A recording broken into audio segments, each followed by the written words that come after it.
Like the rush hour traffic in Atlanta, they are full. Sure to go in the Dollar General and get what you want. Like DJ Rome said, shopping spree at Dollar Tree. Full of energy, of course. The Beat Break Morning Show. Get your ass up and wipe that crust out your eye. You're locked into the hottest morning show in the country, the Beat Break Morning Show. It's your girl Trina. Let me kickstart your day.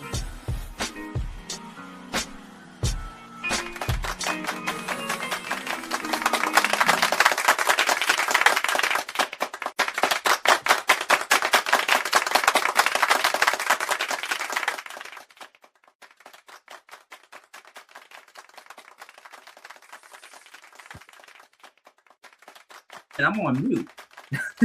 All right, let's start over. Good morning, everybody. It's the Beat Break Morning Show on a Saturday night.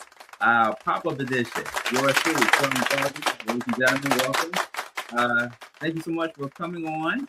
You could be at home watching Netflix, watching Hulu, watching some dirty stuff on TV, stuff that you ain't supposed to be seeing. Let me think. But you're here with us right here on the Beat Break Morning Show pop-up edition. Sean Garvey at Sean Garvey ATL on all social media, including Instagram. I got a special guest in the building, ladies and gentlemen. Her face may look familiar to you because a couple of years ago, I was still doing to this very day, Soul Dates Live. And when we were doing Soul Dates Live on a weekly basis, we had this young lady who was planning to shoot her shot with one of the daters that we had on the episode at the time. This was back in, I want to say 2023, 2024, somewhere around that time. And now she's back because she is being nominated for a special award recognition. And we're going to talk more about it. And plus, by the way, tonight's show, it is a reaction video. So I am copycatting all the content creators that are out there doing reaction videos. But I'm going to tell you why in a few minutes. But right now, it's all about her. I call her Princess K, but she got a different name. Let them know what your brand is, Princess K.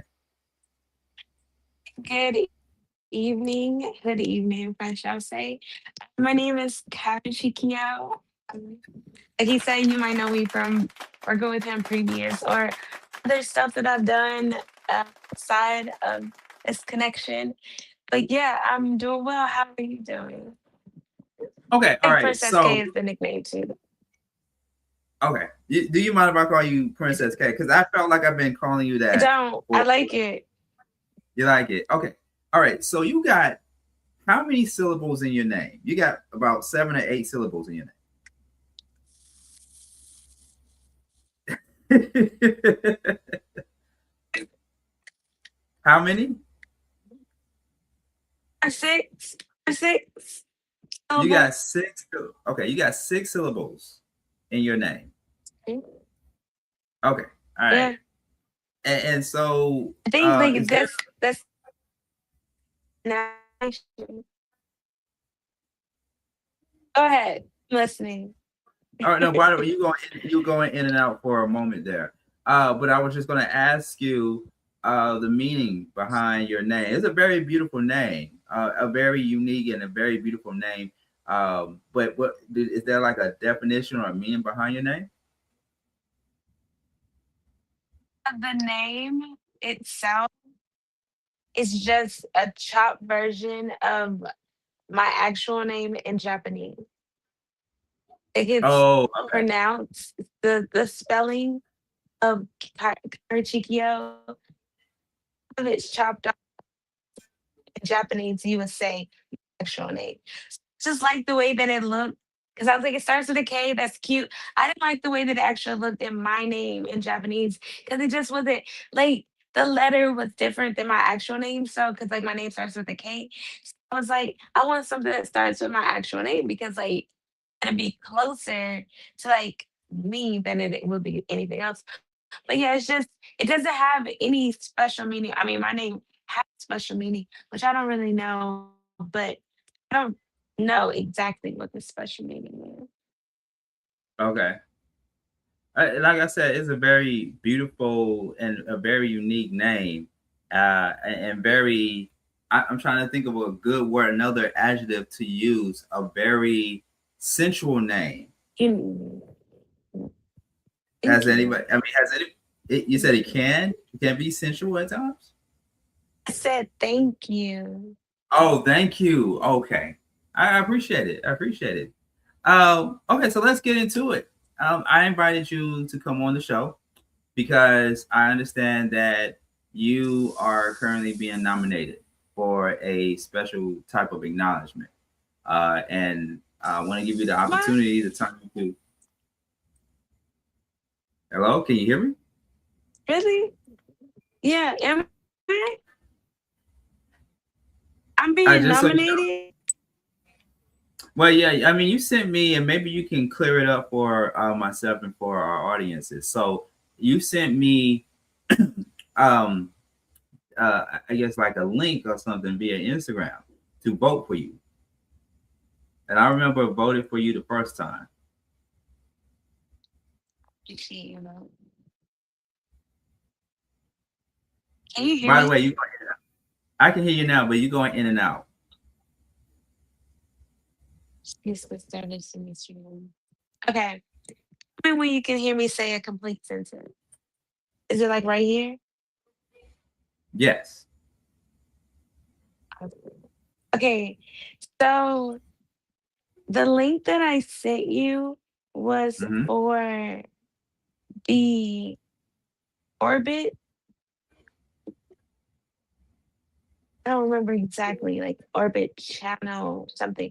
It expired anyway, but I was supposed to be nominated. Well, like I was involved for the chance to be able to do something or give to some organization or something.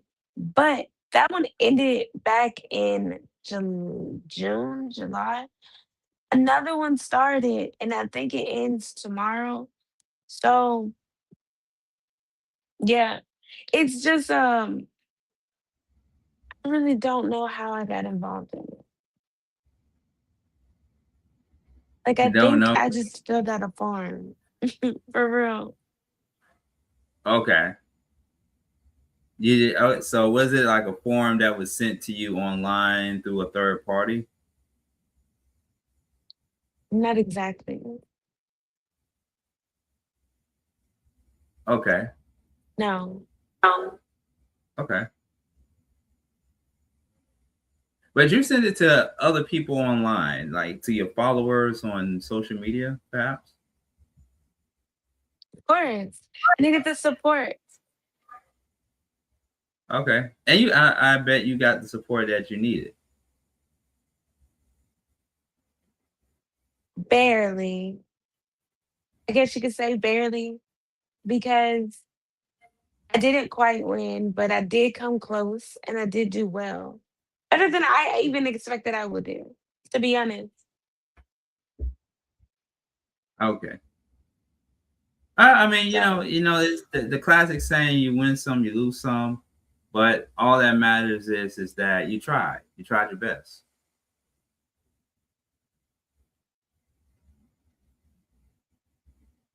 I did what I could do to do my best.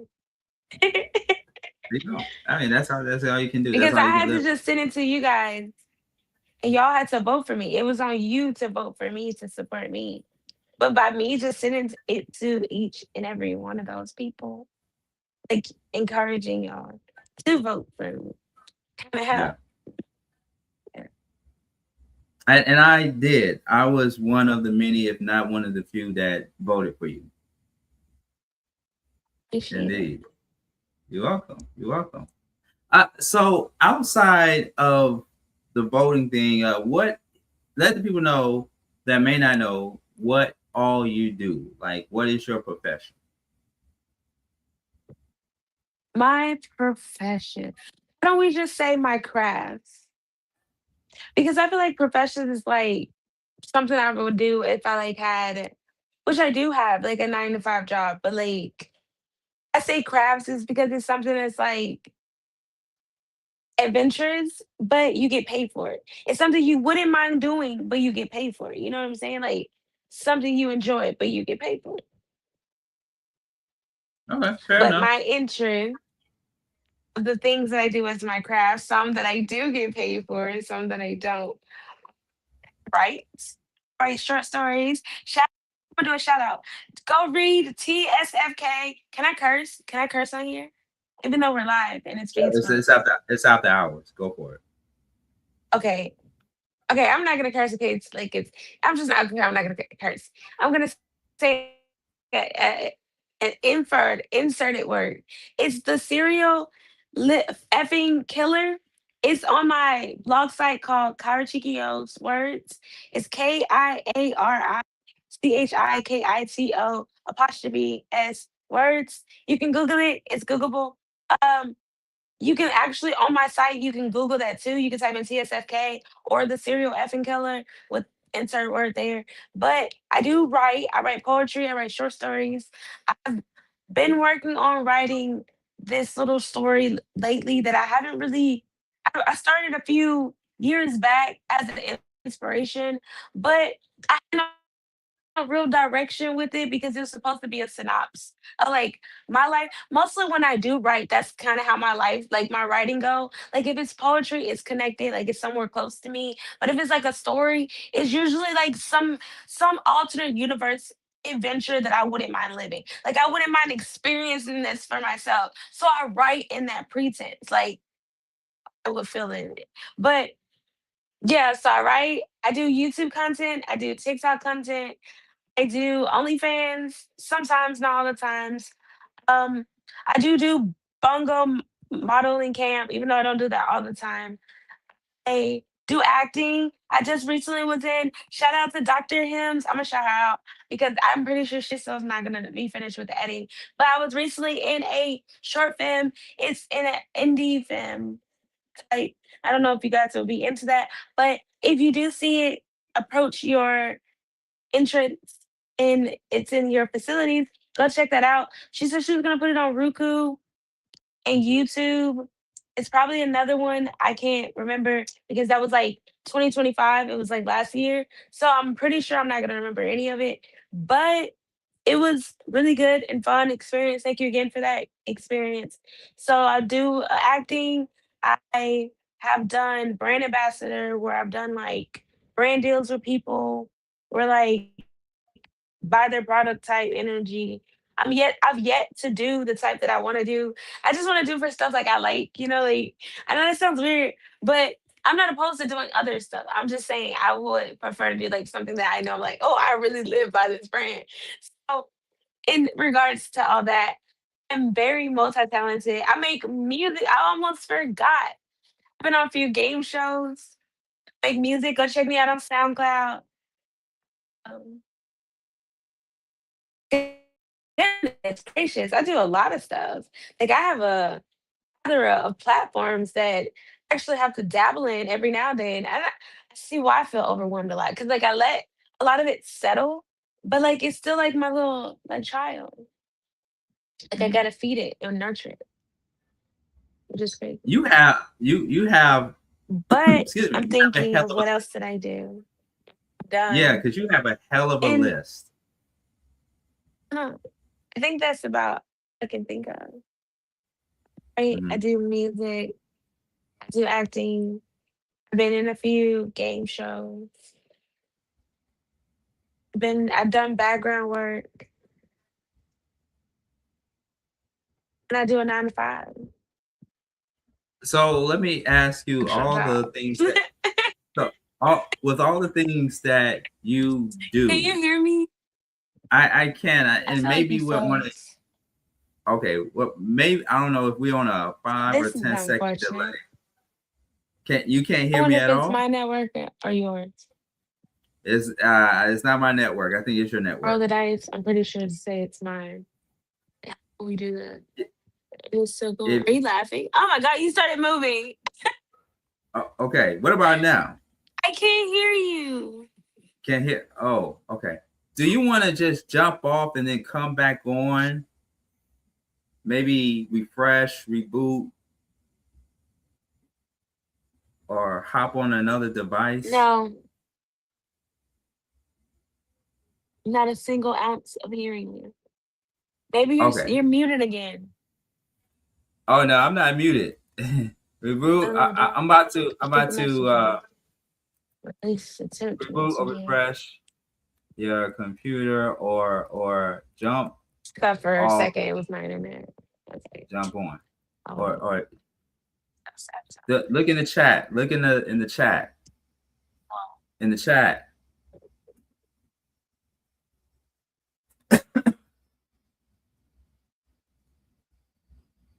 Princess K, hello.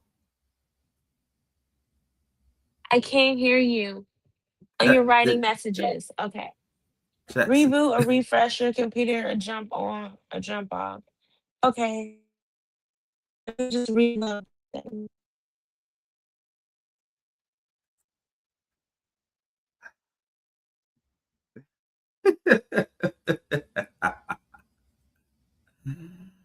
Woo. This is live, people. This is live. Let's see. And, yay, I hear you now. You can hear me now. You can hear me now. I didn't even yes. Did you? I know this is bad posture, but now I feel like, can you hear me? Yes, I think me and the listeners can hear you. Yeah. This feels like a Verizon commercial. Okay, cool. What were you saying? And did you hear what I said? Yes, we all heard what you said. You ran down multiple accolades that you do. You talked about your craft. You do modeling. You do acting. You do extra work. You do all these incredible things, but you also have a 9-to-5. I was just going to ask you, out of all the things that you just named a few minutes ago, what is your favorite thing? Like, out of all the things you've done, what do you like the most? Why do people like to play favoritism? What's your favorite color? Who do you prefer over other person over this person? I like all of them equally because it gives me something like free. Like I'm free to express myself without boundary, if that makes sense. With music, I can express myself vocally with creating something that I already do, poetry, into something that even I create my own beat. So I can make my own beat, write my own lyrics, and then record all that on myself. And then feel like a whole different vibe than I was to like sit down and write a whole story. Like I'm telling somebody something that I would like to see, but I don't see. So I'm expressing myself in a hidden way or a shadow way. Whereas like I'm expressing myself like I don't care if you know this about me type of energy. So it's like I'm expressing myself boldly. So like each one gives me a favoritism of myself, if that is a correct question. And to dodge picking a favorite craft as well. If you like it, I love it. Just if you like it, listen. I do 8, 9, 10 different things, and if someone were to, if someone were to ask me what is my favorite, I would say this right here, radio. Really? Yes. Yeah. I would say radio. Next. You say you can do radio?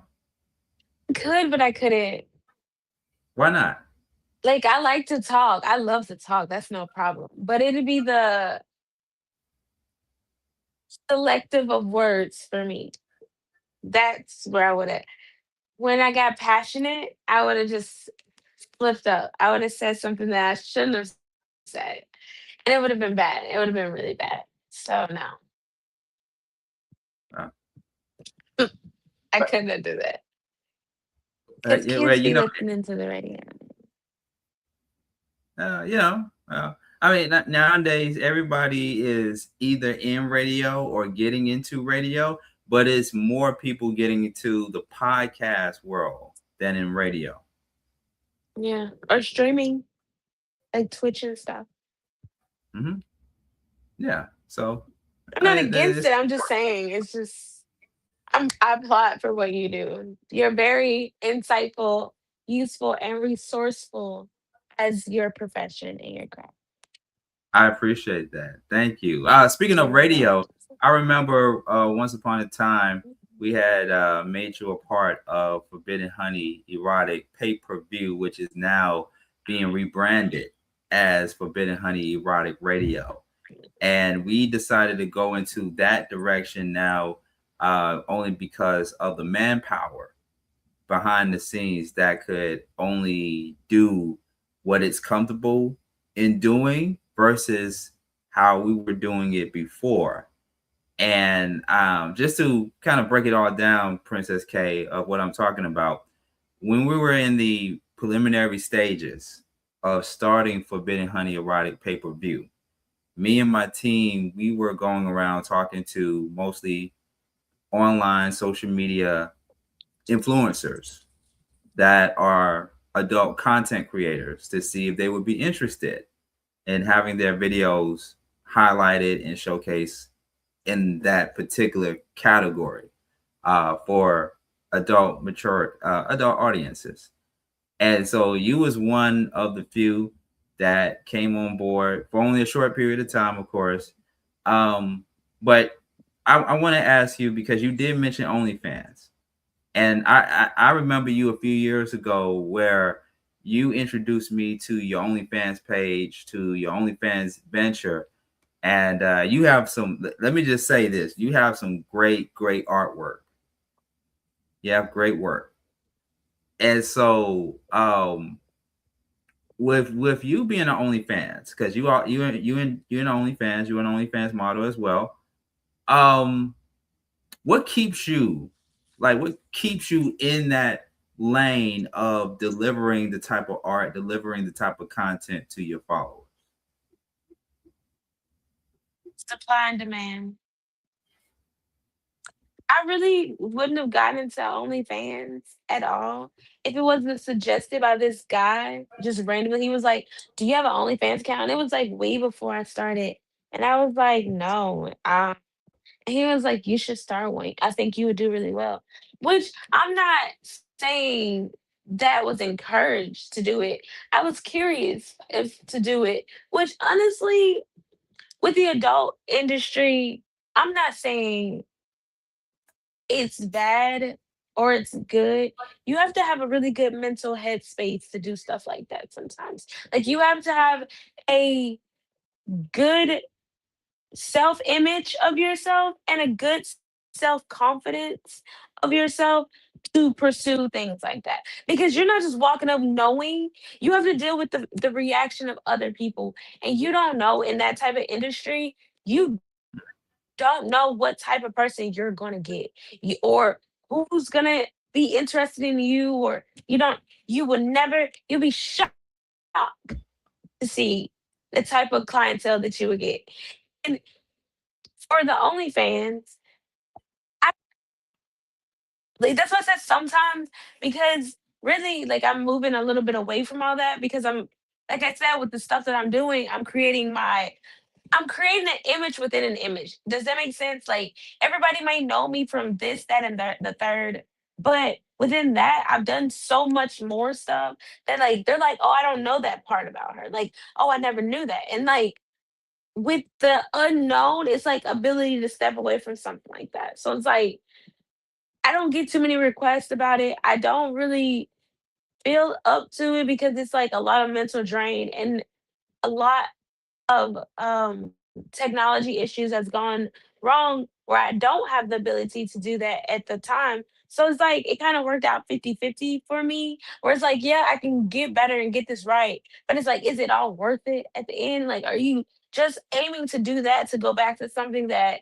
isn't really like helping you in your space of like how you feel about yourself? Because that's a lot. Like the type of content that you'll get requested, say requested a guy and me and another girl. And I don't feel up to going to go do another girl and another guy, but this is what this guy want to see. He's like, I'll pay you big bucks to see this. Like, oh, I'll deposit this much to see. And it's like sometimes you gotta set your own limitation to what you really want to do. And that's kind of somewhere I'm like stepping a little bit further away from. But I haven't stepped away from, if that makes sense. Like I'm inactive to see like, okay, it's up there, it's available. You know what I'm saying? Like, let's see who's interested. And if it's like, oh, nobody's really interested, like, Should I let that go? Should I stop doing that? Should I just leave that alone? Because it's like nobody's requesting anything. Nobody's like, oh, I really want like this engagement type energy with you. So it's like if I have to step away from that, I wouldn't be upset because that gives me the ability to focus on the other stuff. And I would like to put more energy into stuff that hasn't marked me for a negative image, if that's what you want, Mm. I or can see. improfessional. Yeah, I mean, I can see where you're coming from because I know a lot of women. I know of, maybe not personally, but I know of plenty of female talent that have done OnlyFans for as long as they could, and they stepped away from it, or at least just do it every once in a while, but not do it as often as they did, only because of what you just said. It becomes draining, and it becomes something to where there's days where you don't feel like doing this, but they are willing to pay you, because it's not just only men, it's also women as well. They're willing to pay you X amount of money to do this, and you just don't have the mental capacity to do certain things to give people what they want. But at the same time, the OnlyFans platform has created not so much just a name for you, but also created a following for you, for people to follow you on social media. Really? I think so. I think so. Sometimes, I mean, sometimes when we get on like all these different platforms, that's where the bulk of our following comes from. Like for me, I'm in radio. I've been doing radio for a long time. And when I go on the air and I tell people, check me out or follow me at Sean Garvey ATL on Instagram, just like what you see at the bottom of your screen here. They will go to it and they will like my stuff, share my stuff, and even follow me or friend me on Facebook. On your personal Facebook or like your professional Facebook? Well, I have both. I have professional and personal.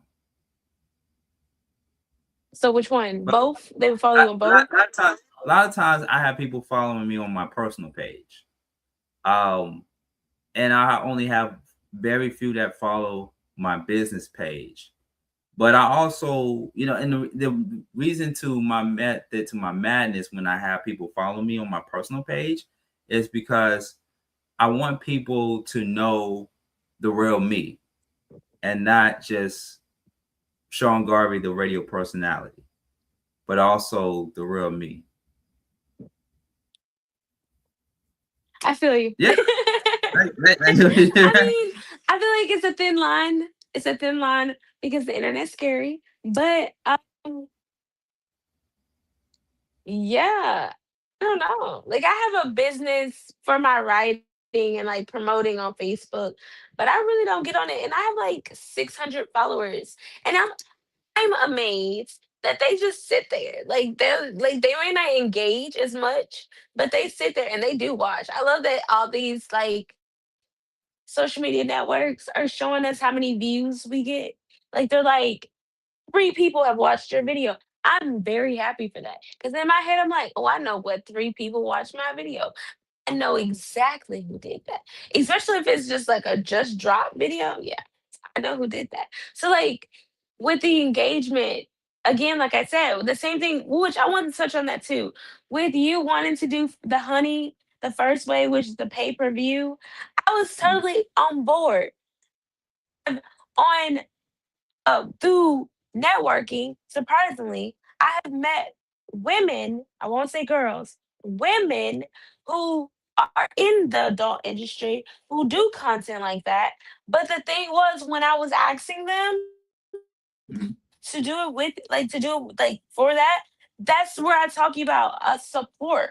They don't think to do investigation on it. They ask me questions, excuse me, and they're like, "Oh, this isn't what I want to do," or "This isn't something I'm fan of," and it makes me think. Like I'm trying to help you out, help myself, and we're supposed to be like close. You know what I'm saying? So we're not close, but associates at a point where I support your endeavors, no matter what they are, and you shall support mine. When it's one sided, it's not worth it.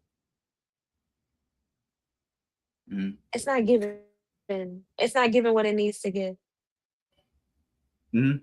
Well, that's why we created Forbidden Honey Erotic Radio. Because Forbidden Honey Erotic Radio is the radio side to what we were doing, or at least what we were attempting to do on the pay-per-view TV side. And so Forbidden Honey Erotic Radio, just to educate the listeners of what is getting ready to happen in the next couple of weeks, we're going to be launching this alternative platform for adult members and adult audiences in a way where you're not seeing the talent, you're just listening to the talent. So it's pretty much like erotic audio of storytelling of a particular concept or content that gives people a message, or gives people a sense of some type of story that they're listening to. But you also have certain scenes, if you will, like love scenes and sex scenes, but in an audio format, not so much Would visual, it be but like audio. going on Craigslist and just reading ads? I'm just kidding. It's a Nah, not joke. necessarily. Yeah. Thinking, no, like I'm just saying, like going on Craigslist and she's like, male seeking female 30s must be between the height of 5 something and 4 something and must be brown eyes, brown hair. And, like, is it going to be like that? Or they're going to be like, oh, he took me by the throat and slammed me against the wall before caressing me and pulled me close to kiss me gently on the lips. Is it going to be like, which one of those? Not.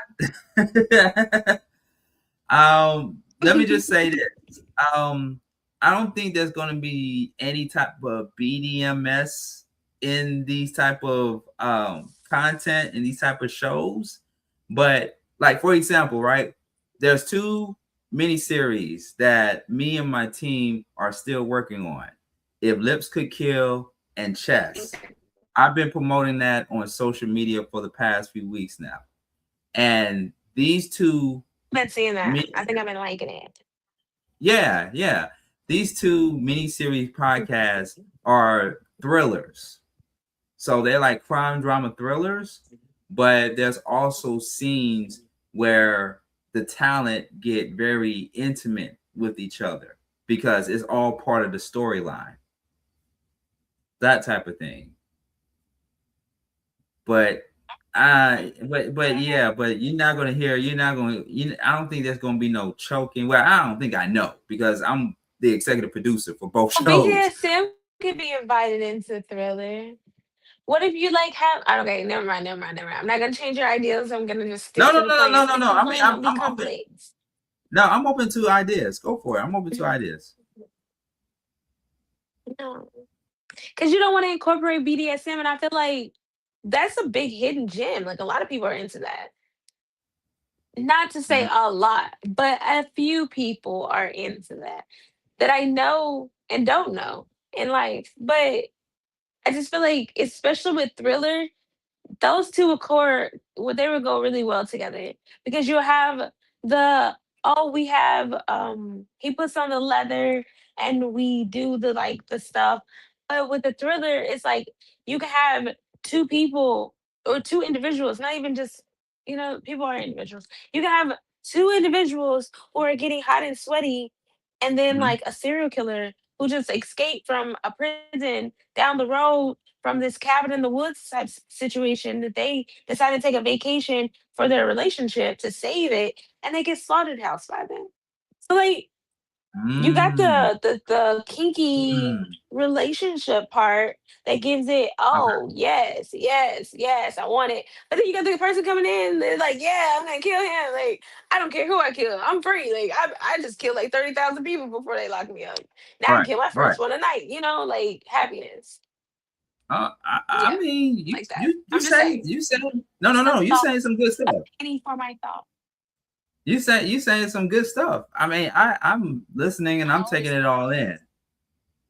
I'm taking it all in. You know, I am not too familiar with the BDMS world, but at the same time, I'm open to being educated and learning. Look, we had the Yoni Whisperer, who was pretty much the catalyst for Forbidden Honey. Shout out to the Yoni Whisperer. If you're watching and listening, we had plenty of his content viewed on Forbidden Honey Erotic Pay-Per-View. So big shout out to him. That deserves a hand clap. So I know he's very more familiar with that type of lifestyle than me, but like I said, I'm open to pretty much anything that could be a part of what we're currently doing, and that could also engage the listeners to tune in, right?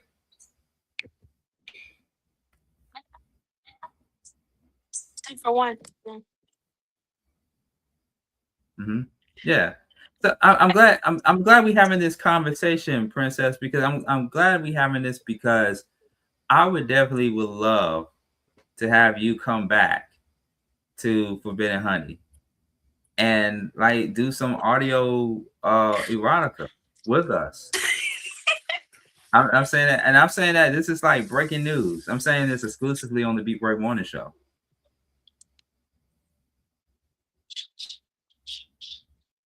Okay, I don't know. I would love to. It would be fun. Okay, you love to? All right.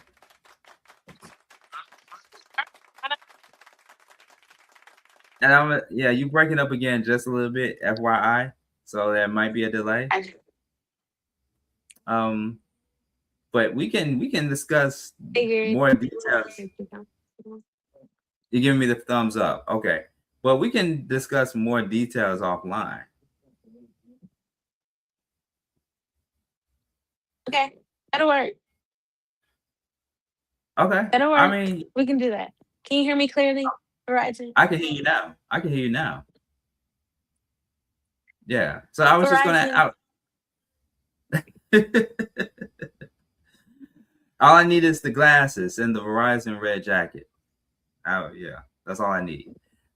So and I already got the glasses, and you know what's funny? I'm pretty sure I got a red jacket, a red suit jacket at that. Yeah. I'm the next Verizon girl. Wait, their colors is yellow. Oh wait, is it yellow or Verizon? That's how old I am. I remember Verizon yellow. That's how old I am. I know I didn't imagine it. It just turned red. Because they all had colors. Cricket was green. T-Mobile was like pink. T-Mobile been pink forever. T-Mobile was pink. Verizon Wireless. Yeah. Verizon Wireless, I think it was like orange or something. And Verizon, or was that? Who was that? Boost Mobile was yellow. My bad. I think it was Boost. Boost was yellow and black, I think. Both black and yellow. Yeah, that's what I said. Black and yellow. Yellow and black. I should say yellow and black, not black and yellow. You know, but I feel like if we knock them either way. You know what AT&T is? Yeah. What color scheme is AT&T? The strongest network, right? Blue. I said what? Blue and white. There you go. Yeah, blue. Yeah, blue. I didn't think I knew. You didn't think I knew, did you? He was like, yeah, she's just saying stuff. Nope. I mean, we brought up the topic. I was just trying to test your knowledge. Test no. my economical commercial knowledge. Yeah. But no, General before but yeah, we can definitely discuss it. Yeah. I mean, because listen, I already got people acting in scenes, and I've done a couple of scenes with some of the talent for the miniseries that I was just telling you about. I really do think that you're going to enjoy what we're doing, because we're doing this for the love, for the fun. I mean, I of course we want to be able to monetize, but when we do it, we just have such a great time. We have such a great time. And it's sexy. You know, you don't get to show off your body. You don't get naked or anything like that. You know what I mean? You just read a few lines and do your thing.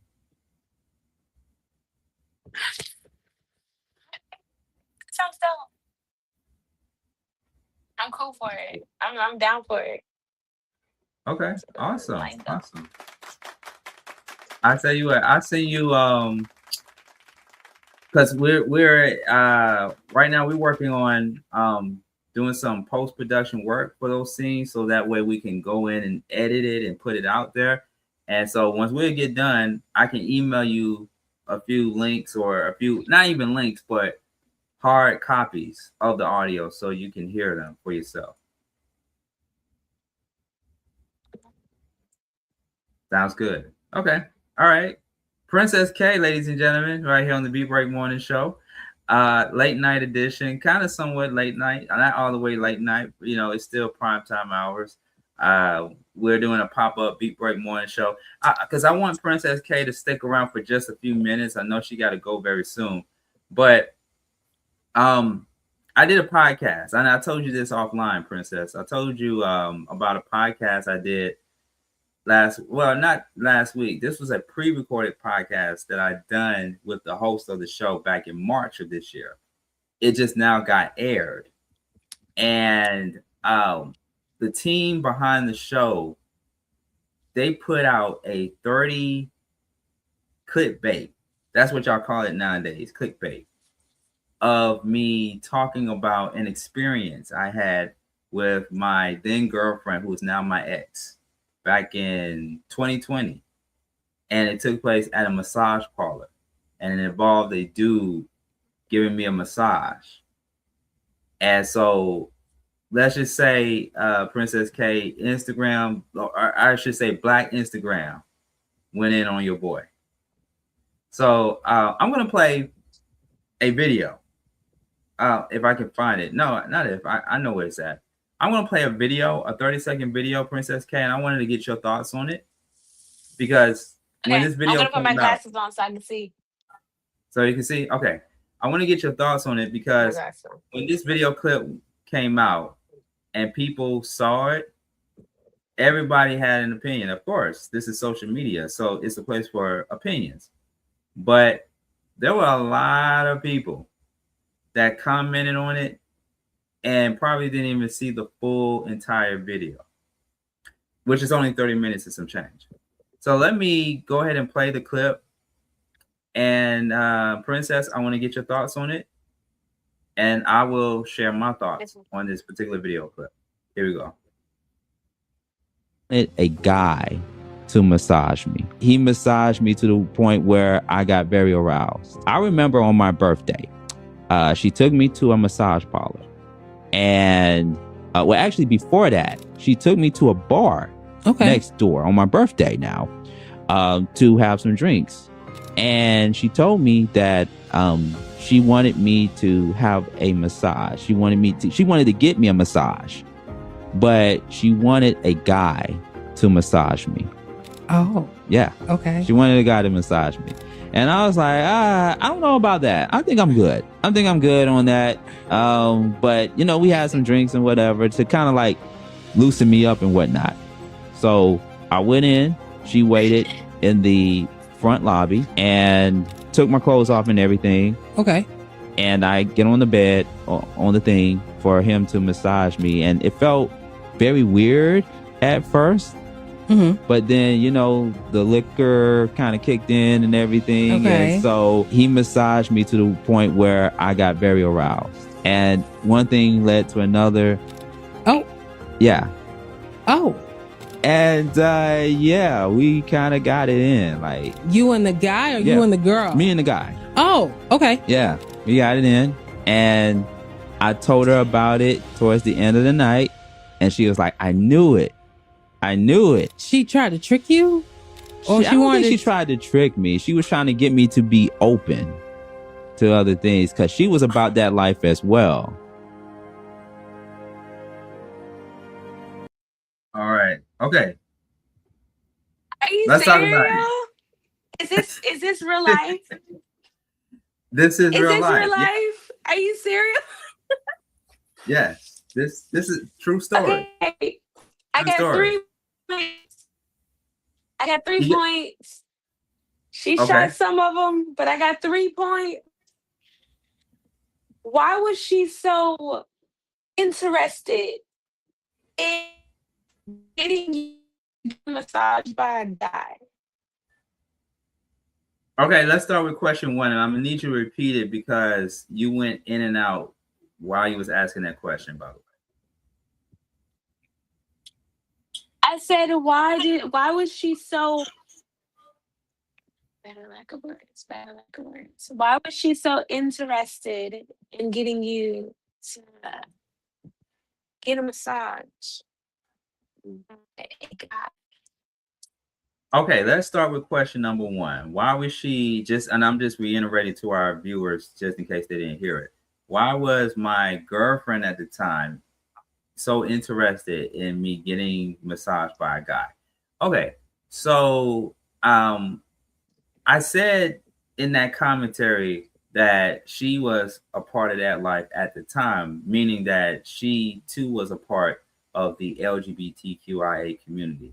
Plus, she's a very free-spirited, open-minded type of person. And like the question that was asked by the host, DJ Robinson, that you saw in that video as well, I responded by saying that I guess he wanted me to come out of my shell and be open-minded to trying out new things if I'm just used to getting the same thing from the opposite sex. Oh. Uh-oh. Then we lost Princess K. Hopefully she'll come back. Because I want to hear the other 2 questions that Princess K wants to ask me. Very interesting night, ladies and gentlemen. This is a pop-up Beat Break Morning Show on a Saturday night. Sean Garvey with my special guest, Princess K, and hopefully she'll come back so she can be a part of this conversation. Okay, let's see here. The Princess. Myself online. Oh, okay. It wouldn't be like this. Okay, she was a part of the LGBTQ community. She was about that, and she wanted to see what about you if you would be down. If I would be open to trying out new things than what I'm always used to. I'm always used to, and I don't get massages that much. I remember before this particular guy who massaged me, there were only 2 women that massaged me. So I don't get that much massages, but I was used to being massaged by a woman that I could not mentally see me getting a massage by a guy. That was before then. But to go back and answer your question, again, she was just being the free-spirited, open-minded person that she was. Now we're talking about 6 years ago. So if anyone was to ask me, Princess, well, is she still like that? We don't talk. Me and her don't talk anymore because she moved on. So with her moving on and venturing off into a new life, whatever that looks like, she might not be the same person that she was 6 years ago when she put me in that type of predicament.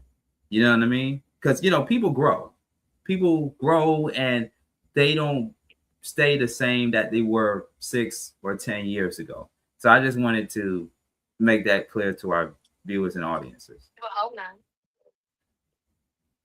You would definitely hope not that people will be the same. But okay. So she was curious, wanted you to try something. You decided to try it. And it turned into that though? Yes. How does it make you feel right now as yourself? Like I'm not judging. I'm just like, did you always sense that would be something you would like? That's what you're trying to pursue into? Like, I mean, if that's too much and you don't want to talk about it, I understand. No, I mean, that's why we're here to talk about it, because again, from the people commenting on my social media page for the past few days, saying all kinds of, if we're just going to be real, saying all kinds of negative, mean things. It's like, well, I was just in the moment. And one thing led to another. And I told my girl at the time about it. And I think it brought us closer to with each other than ever before. Because again, this is a person that I got with intimately, physically, emotionally, and spiritually, to where it was like, okay, maybe it was me just doing things to make her happy, and me being able to be I guess you could say, like a team player or what have you. Because I'm like this, if the table was turned around, right, and we go to a massage parlor, and I got her a woman to massage her.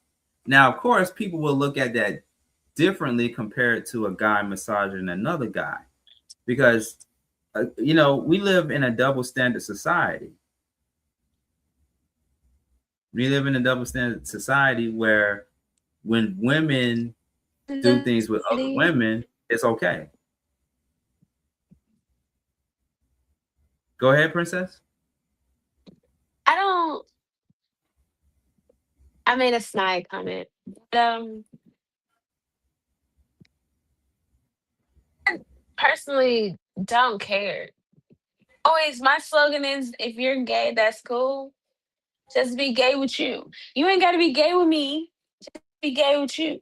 If that's who you are, I'm not going to knock you for being the thing that I like the most. Be genuine to who you are. If you're gay, be gay. Like, as long as you happy, like, I don't think you suppressing how you feel is going to make you feel better, especially when you got other stuff going on in your life. Like, that's going to make it worse. You're like, oh, I can't tell nobody this big secret about me that I'm actually proud of. But, I got to deal with all the hardship and stuff. Yeah. I feel like just being happy, but, don't push nobody's comfort zone either. If somebody's genuinely not feeling it, don't try to force them into it. Just accept it. Rejection is a redirection. I still believe that, because, like, why not? You're sitting here trying to apply pressure because you want to be loved and accepted by somebody, and you're wanting, and in your defense, and in your case, you wanted to prove your love to her, to show her that you're willing to change and step out of your boundaries to do something. And one thing led to another, that she eventually, like, y'all end up still breaking up over. You took a risk to bond with her, and she still disappointed you. So I feel like her trying to get you to push you into getting you drunk and then pushing you into doing that, it's kind of like wrong. She should have just accepted it, chalked it up for what it was, and went on and been like, okay, he's not it. I feel like she did it to just be like, okay, now that you know what it feels like to be like me, like in both sides of the party. It's like trauma dumping, excuse me, and trauma bombing. You're trying to make somebody go through the same experience you went through because that's the experience you went through, but you want to be able to relate to them through the experience. I don't know. You can tell me because you experienced it, not me. No, I mean, I hear what you're saying. I mean, you made some valid points. And by the way, I want to clear two things up. I wasn't drunk. I was tipsy, but I wasn't drunk. Those are two different things. Number two. I say that too. But we was lit. You're like a light. Doesn't matter if it's dim or if it's like all the way up. It's still on. It's still on. Yeah, the lights are still on. We're not in the dark. Mm-hmm. Number two, and for the record, I want to make this clear because Princess, I'm glad you said that. And I'm glad we're having this conversation because I'm going by what people are saying in the comments online. If you go on my Instagram, you go on IG at Sean Garvey ATL, you will see over 2,000 comments and views. This is the most viral moment I have ever had in my almost 25 years of working in broadcasting. I have never been. Is it a good thing or a bad thing? It can be both. It's both. My Not to cut you off. No, it's fine. No, my following has increased. Right now we're looking at almost 2K. I said she's giving me the hand clap, so I guess I'm gonna do the hand clap sound on my end as well too. Your boy is pushing, okay, because of that viral moment. So it's this thing in media where, and it's an age-old saying, any publicity is good publicity. And that's just I like it, but hate it. Yeah, I mean that comes with the territory. That comes with the territory of freedom of speech, because everybody has something to say. Everybody has opinions. The bad thing, and I was telling a friend this the other night. The only thing is, I don't want to be remembered as that guy who said what he said in that video, and people saw that and ran with it. I don't want him to be remembered by that. Just like now, Will Smith, he's on his, not on his way, but he's now remembered as the guy that went on stage and slapped Chris Rock at the Oscars. That's going to be a part of his tombstone. Is he though? Yeah, because the general public is still bringing that up. I didn't even think about that until you just brought it up. Like, honestly, it just twisted you down in my mind, bro. I was like, I thought you was gonna be like, oh, there's a lot of stuff going on about Will Smith. I'm just like, I thought you had a lot of more. Like, you was like, yeah, I got fake news. I'm like, okay, no, that's old. We already had another Oscar, another whole life, a whole another structure of worlds in Hollywood happen. Like, I agree. I agree. But I'm starting to forget. I agree. But we're talking about people.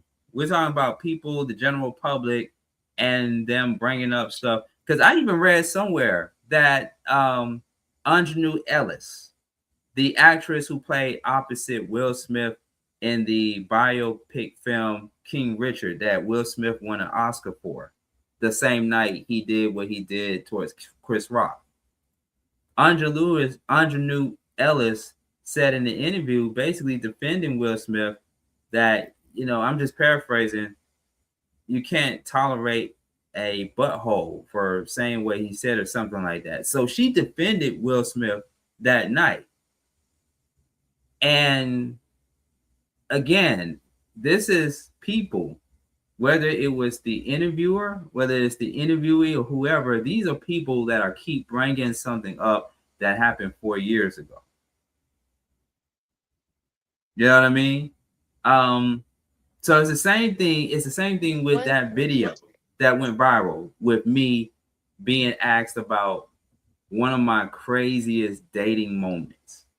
I was being asked a question, and I was giving her, the host, a truthful answer about a one-night experience I had.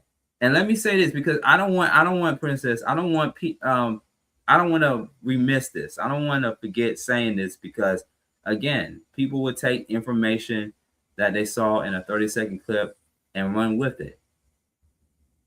I am not gay, everyone. I'm not gay. I'm not gay. Now, the t-shirt that I'm wearing, y'all probably saying, bruh, you got on that rainbow t-shirt, bruh. You're gonna tell me that you're not about that life. No, I just love t-shirts. That's a whole different story. But anyway. Can I be honest? Yeah, go for it. I don't want this to affect. Oh my God, we did meet on Couple. Didn't we meet on Couple? We did meet on Couple, yes. Okay, because I was like, it just popped out of my head. I was literally sitting here about to start my sentence, and it was like pop-up ad, and I was like, what is this? I was about to exit, and I was like, oh wait, that's useful. It was when I first met you on Couple, like when we first like the 10 seconds, like whatever. I kind of, and I'm not trying to offend you, I kind of got that vibe off of you, but I didn't think you were gay. I was like, he'd probably be like bisexual, yeah, but I didn't think you were gay. Now, I don't think like people should think that you are gay or have that, but you do give off a feminine, like just a feminine energy vibe. I don't know how to put my finger on it because, like I said, I felt that like you were, and then you kind of told that, so that's out of context. But I don't think you're gay. Still, I'm like maybe he is like a little bit like however he feels in his like it's so many different gosh in the LBT community. It's so many different categories out there that most people identify with. So I'm not gonna sit here and label you as whatever. Personally, like I said, I like people to live their truth. So be who you are. But when I first met you, I kind of felt that energy about it until like I think I even asked you, and I was like, I'm sorry to offend you, but like I'm getting that vibe from you. It's just a feminine energy off of you. And it's for a girl, it's different to feel that off a guy. We search for masculinity in men. We want a man to make us feel soft and like vulnerable. So we know what it feels like to be feminine. The energy of masculinity will be the opposite of femininity. So like you will feel that this man is like, oh Brody, I can chop wood and I hunt bear and I fish, like we would be like, oh yay, we could be weaklings. I don't know. I just personally not calling you gay and again, not even with your shirt, because men should wear more colorful shirts and colorful colors too. Like be proud of who you are.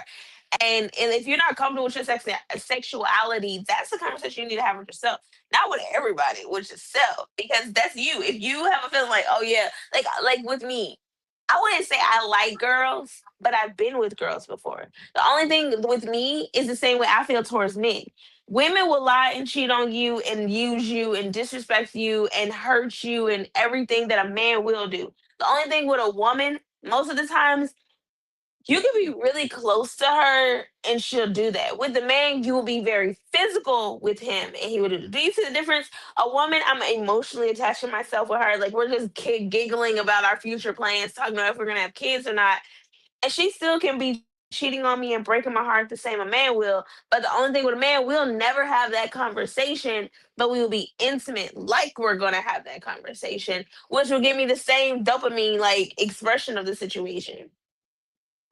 So, like I said, you wouldn't really be like, well, most people would think that I would go both ways or whatever, but I mean, who's to tell? Who's to say? And who's to judge? Like, really, honest to God, like, as long as that person who likes that person or that gender or that ethnicity or whatever you want to go for in that LGBTQ situation, as long as that person is not going after your person, why do you care so much?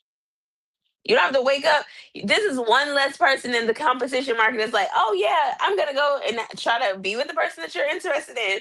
And you're like, no, please don't do that. I really like him and I feel like he'll fold like paper. And you're like literally you're out here Superman punching everybody because you think that they could possibly sleep with your significant other. That's kind of crazy. But that's one less person you got to worry. You're like, yes. So glad you don't like him. Like he's not your type. In my opinion. That's you know what? I'm having an epiphany. I'm having an epiphany moment with you, Princess, live here on the Beat Break Morning Show. I wanna go back to something you just said. Because we did meet on Couple, and that was a few years ago, and you didn't think much of it regarding the energy that I put out at the time that you felt came from a feminine place. And it's true that I can sometimes or at times be in touch with my feminine side, I won't really get into the whole science of things because I could have been born a girl. I could have been born a girl, you know, due to embryo and chromosomes. I won't get into that conversation because that's all science. Your dad probably But still nutting your mom when you was in her belly. I recently Mhm. learned that. I know that's crazy, but I don't know what I was watching, and don't quote me on where I learned this from because I promise you, if you asked me for the date, time, and topic, I couldn't tell you. But I heard, I think it was a cartoon because usually I do be watching cartoons. I'm gonna embarrass myself because I'm proud of it. The guy and the guy was this lady was pregnant, and the parents kept having moments together, and every time the father would in him, his gender would change. So like he started off a boy, and then the father would go fa fa fa, and he go fa, and he'll turn into a girl, and then he'll do it again fa fa, and he'll turn back into a boy. And by the time he was born, the doctor was like, if you would have just stayed off of her, you would have got the little baby boy that you was hoping for because his original gender was supposed to be a boy. But because what? your sperm is toxic, not toxic, your sperm is like active in a woman's like uterus that you're powerful enough to change the baby's gender. I don't know where I watched it. I think it was a Did You Know or something now that I think back to it. Because it was like Yeah, yeah. animated cartoon type thing. And those are usually like informative, especially when they're like entertaining, like, ha, I got you here. Now I'm gonna make you learn something. So Oh, okay. I I never really seen thought that. that was there. I never seen that. I mean, I believe that you're telling the truth. I believe that you're telling the truth because What it's one of reason those would I things. have to lie? No, because I I mean, just because learned again, I'm trying to drop a fun fact of life on you. You're like, I no, think you're lying. Are you a judge? no, I'm no, under no. oath. I'm talking about the general public. I'm talking about the general public because the general public that's watching this is like they could be saying in the comments or will Confused. say in the comments that this is all BS, blah blah blah. Because you know, here's the thing. Okay, and move forward with their Because life. And here's the that's thing. how you Here's the should thing. approach the hater you got going on too. Yeah, but see, here's the Move thing on. though. Dismiss. Our community is still in 2026 homophobic. Let's just call it for what it is. Our community is still homophobic. And you can see it in the comment section on my Instagram page. So again, I mean, it's a lot of truth to what you're saying. There's a lot of facts that are out there and stuff, but you know, people don't want to hear that. They just want to know the why. You know what I mean? Like, why would you going back to that night? People kept asking me, why would you let her do that to you? Why did you get it in with that Man, guy? I got a good quote for you. Okay. Somebody who I don't remember, but they like I used to post about no correction. Let me go back because now this is the self-help for me too. You just gave me my own epiphany. Thank you. An epiphany for an epiphany. All right. So And I this gotta go back to the dude, couple thing, by the way. And I when okay, after because you never I'm gonna finished let you that. talk, but I'm gonna get straight to the couple. Okay, go ahead. Okay, I'm gonna be fast then. All right. This guy Take it. added me on my Instagram a long time ago. And I used to post about a lot of old stuff that happened to me in my life. Like just stuff that I guess, to be honest, TBH, I wasn't healed from. I was still like in my head because I didn't get the closure that I needed. So I'm still in my head opening the door like, why? You know, like asking myself, why is this a constant circle of action? But also, you know, reliving it because I'm like, what do I need? And it's like, we know, but I won't ever get it. So this guy had asked me, he was like, is this new? And I was like, no, this happened like years ago. And like literally, I was like, no, it was like past. And he was like, be careful with posting certain stuff because what's old to you is new to them. So I feel like with the comment section on your stuff of why they're questioning why your choice, because it's old, something you experienced, you just brought it to the light for everybody. I feel like a self-help coach. Sorry. But anyways, you just brought it to the light and you're like, this is newfound information for them. So for them, they're trying to poof in their mind of how long ever they know you say they're followers or they're people that are interested in you now, that they're trying to figure out you. So of course their comments are going to be a little bit of the obnoxious side, but like be honest, like despite the negativity, happy for the publicity and the viral moment. Aren't you happy for your viral moment? Are you happy for your viral moment? I am. I'm happy. I mean, I'm happy. I'll say this. I'll say this. I won't say I'm happy. I won't say I'm not happy. I feel indifferent about it because, again, this is the new norm of freedom of speech and the way media is. That's just what it is. So I'm indifferent about it.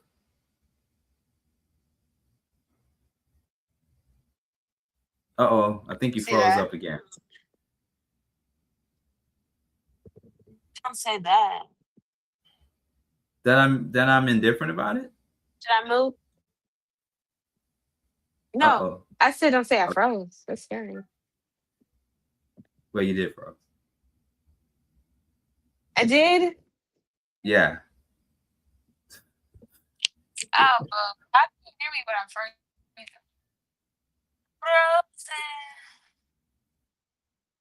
Okay. She's trying to get her stuff together. We're still here. I'm still here.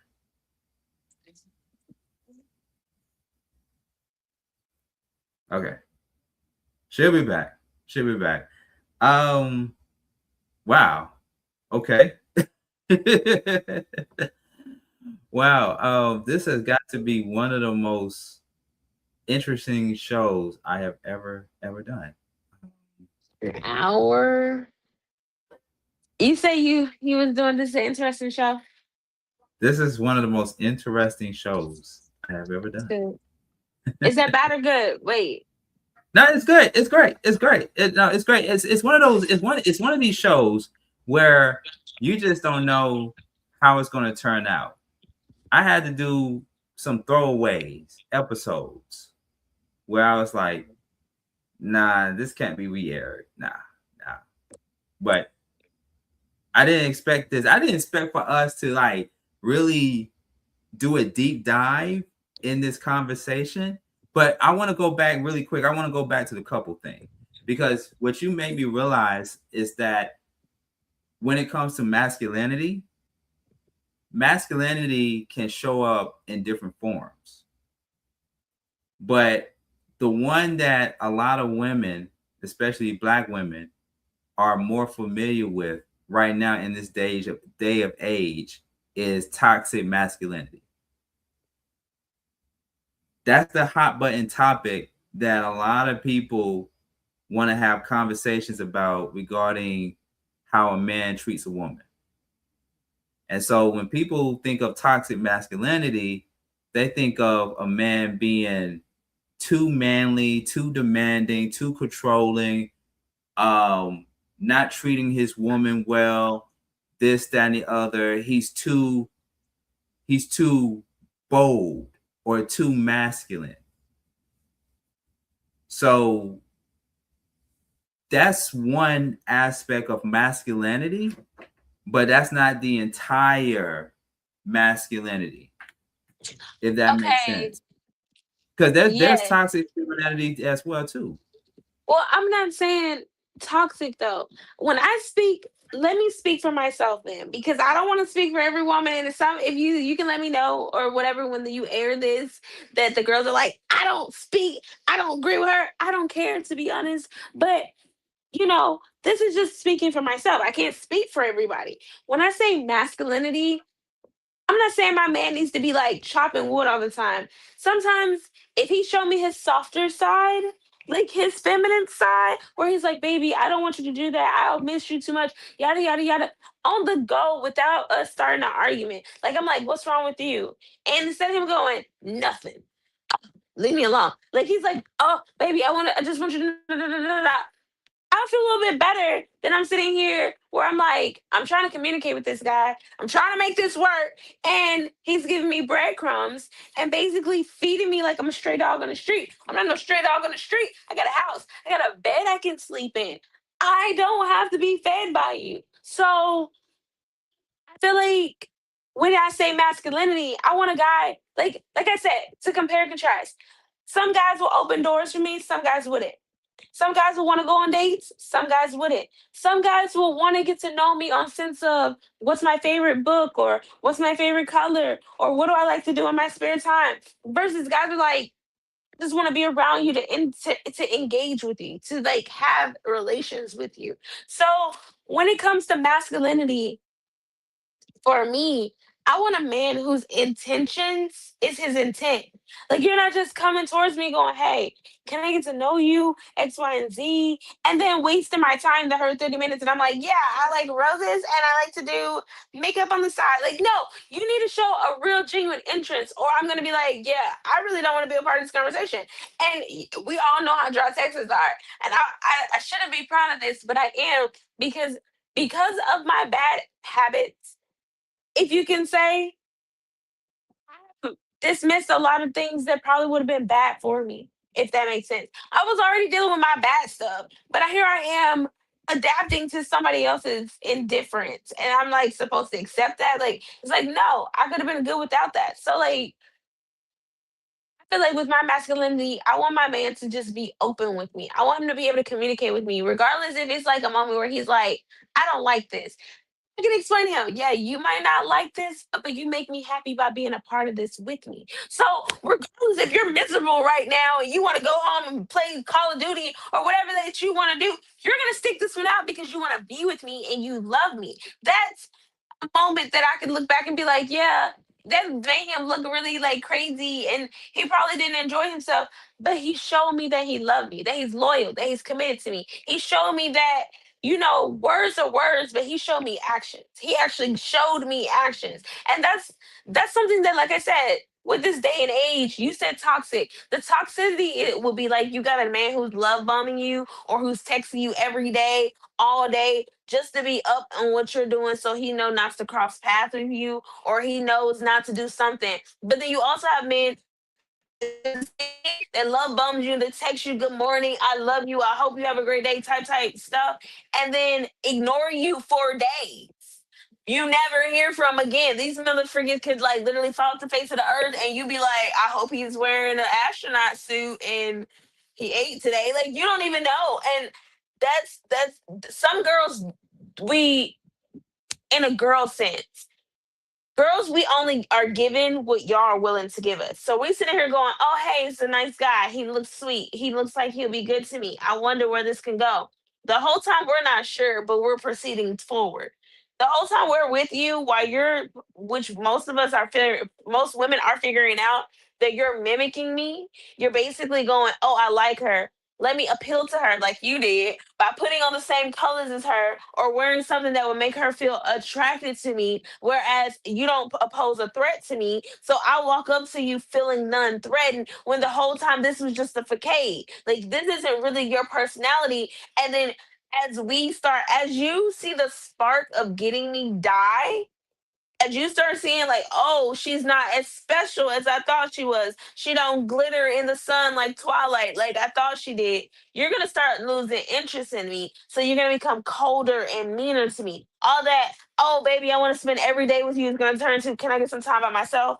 Or, oh baby, let's go out to eat. I want to show you off, gonna turn into, can we just stay in? Like, do we have to do something this weekend? And you would think as a woman we wouldn't notice that, but we already noticed that. We're planning either fight for this relationship or leave.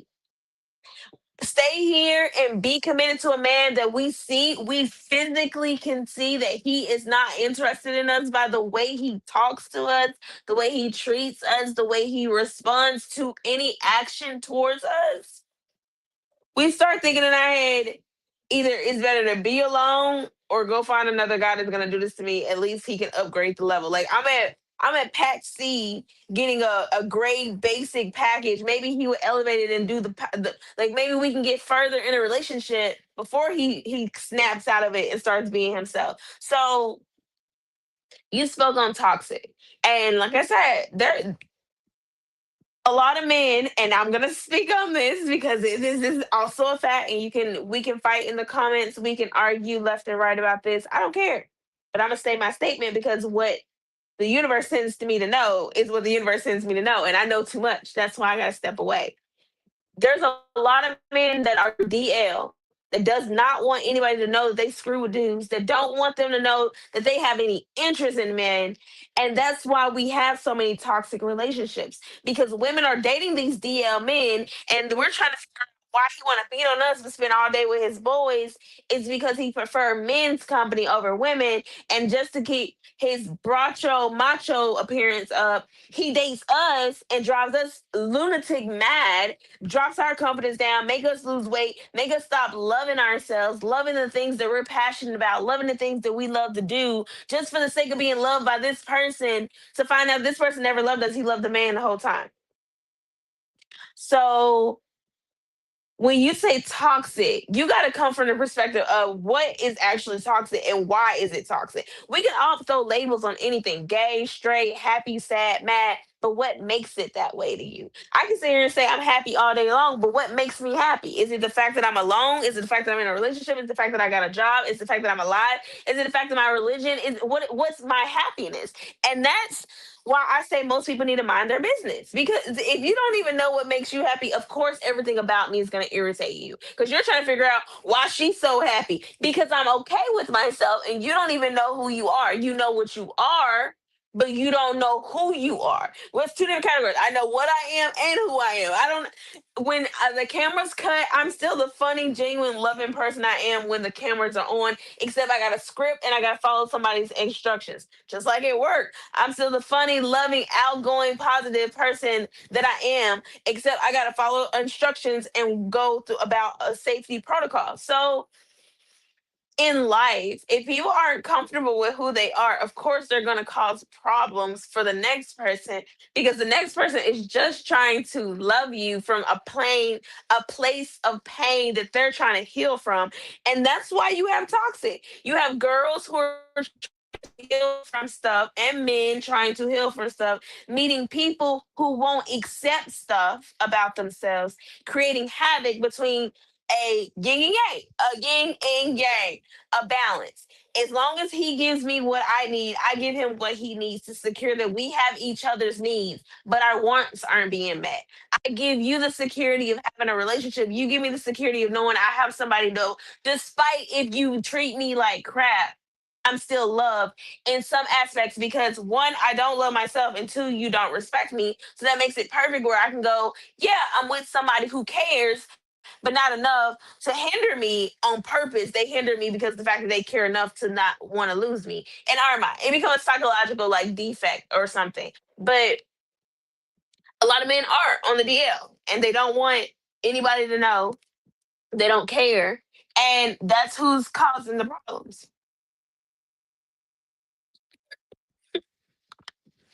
Ladies Said and a lot. gentlemen, if you're watching, this ain't the Beat Break Morning Show anymore. This is therapy, ain't no joke. This ain't the Beat Break Morning Show. This is now therapy, ain't no joke. And I was gonna do a new episode on Sunday, but I'm like, nah, no. This is gonna be BBMS and therapy ain't no joke tonight.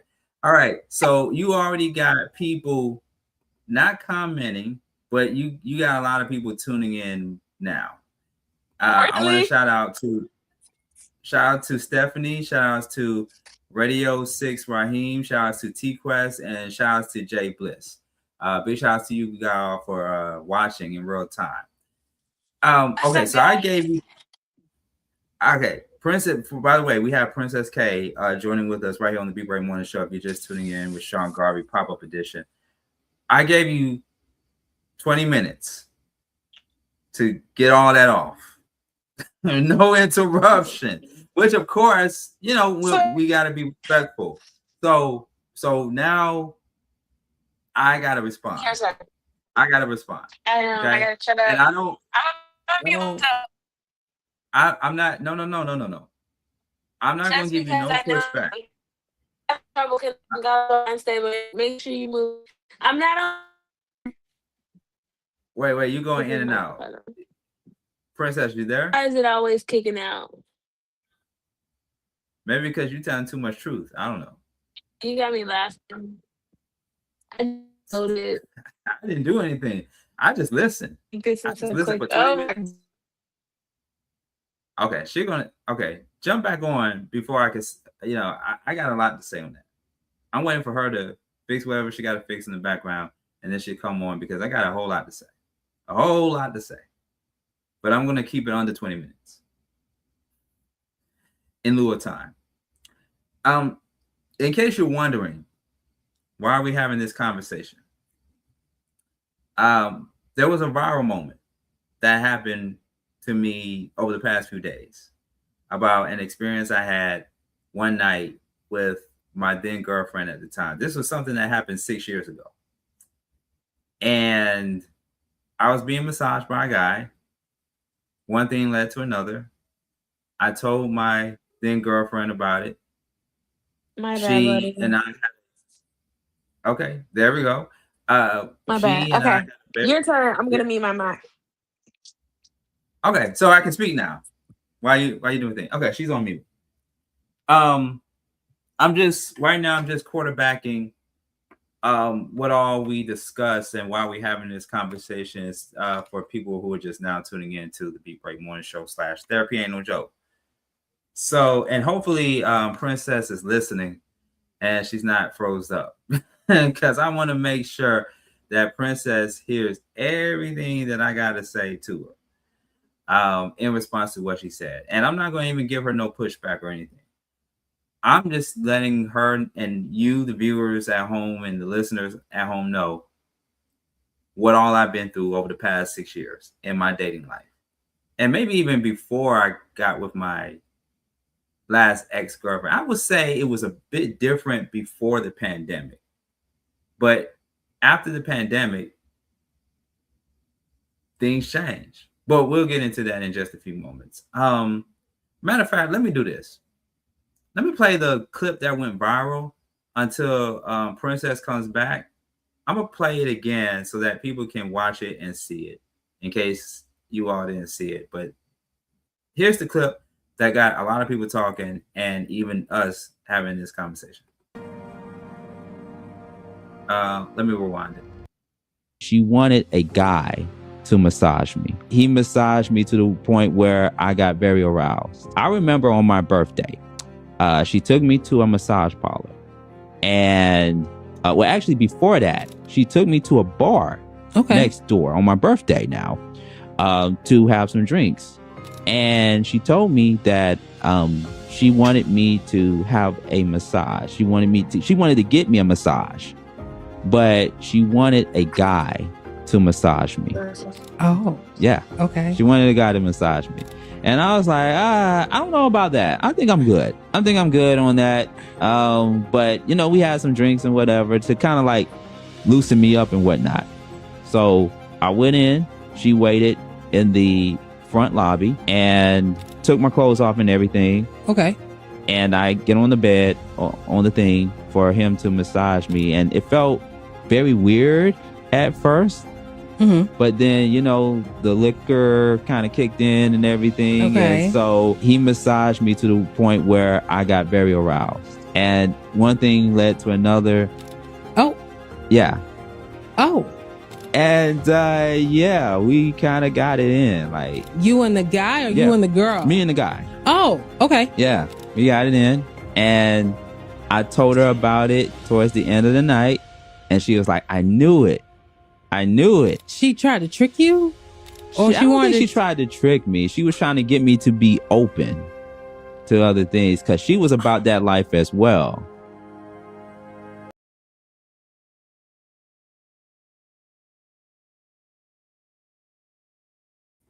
Gotta get myself back on mute. Okay, so that's what we've been talking about. That's the viral. That's the clip that went viral, which caused me to have a huge viral moment. And this is why me and Princess K, who I have on the live line here, are talking about. And I just want to make sure, Princess, you can hear me, right? Currently looking for shit. So I stepped away. I'm gonna mute so you can have your moment. And I'm gonna try to get this router stuff. Okay. All right. Fair enough. All right. So here's my take on it. Okay. Here's my take on things. Going back to the whole thing with toxic masculinity and the whole thing with just men in general. That's crazy. Right? This is the router and everything. Oh, let me put Princess on mute here. Yeah. Can I put her on mute? No, she gotta mute herself. But anyway, okay. So here's the thing, ladies and gentlemen. I am a product. Ew. Wait, Princess, you gotta. Okay, we're gonna keep her in the green room. We're gonna keep her in the green room and let her work all the technical stuff out. Okay. So, ladies and gentlemen, I am a product of a single parent household.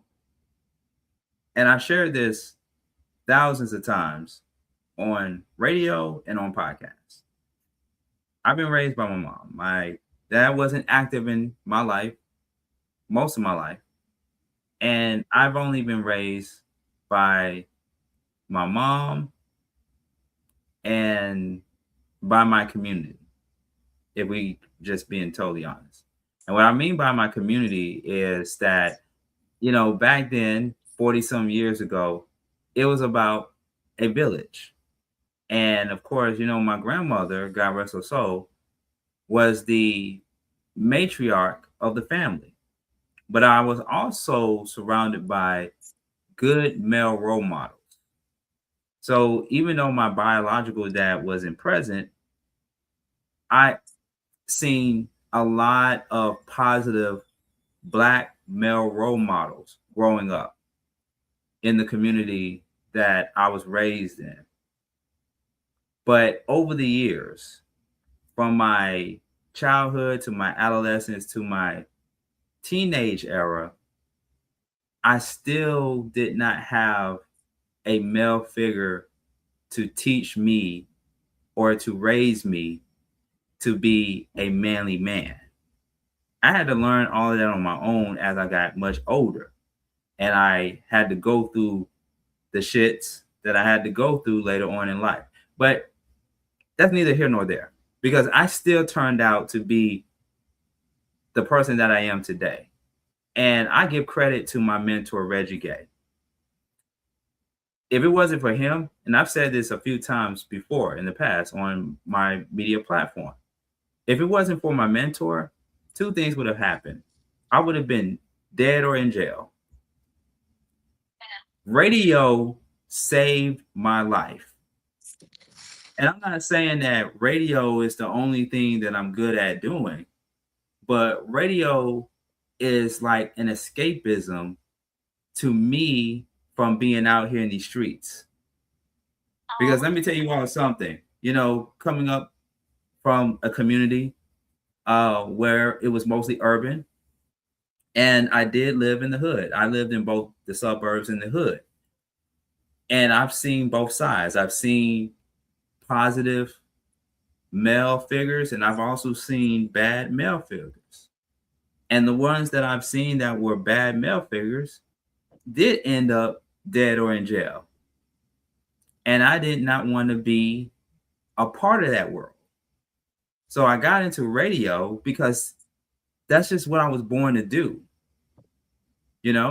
So let me add caveat to my upbringing, because I was taught to, number one, respect a woman. Number two, to never put your hands on a woman.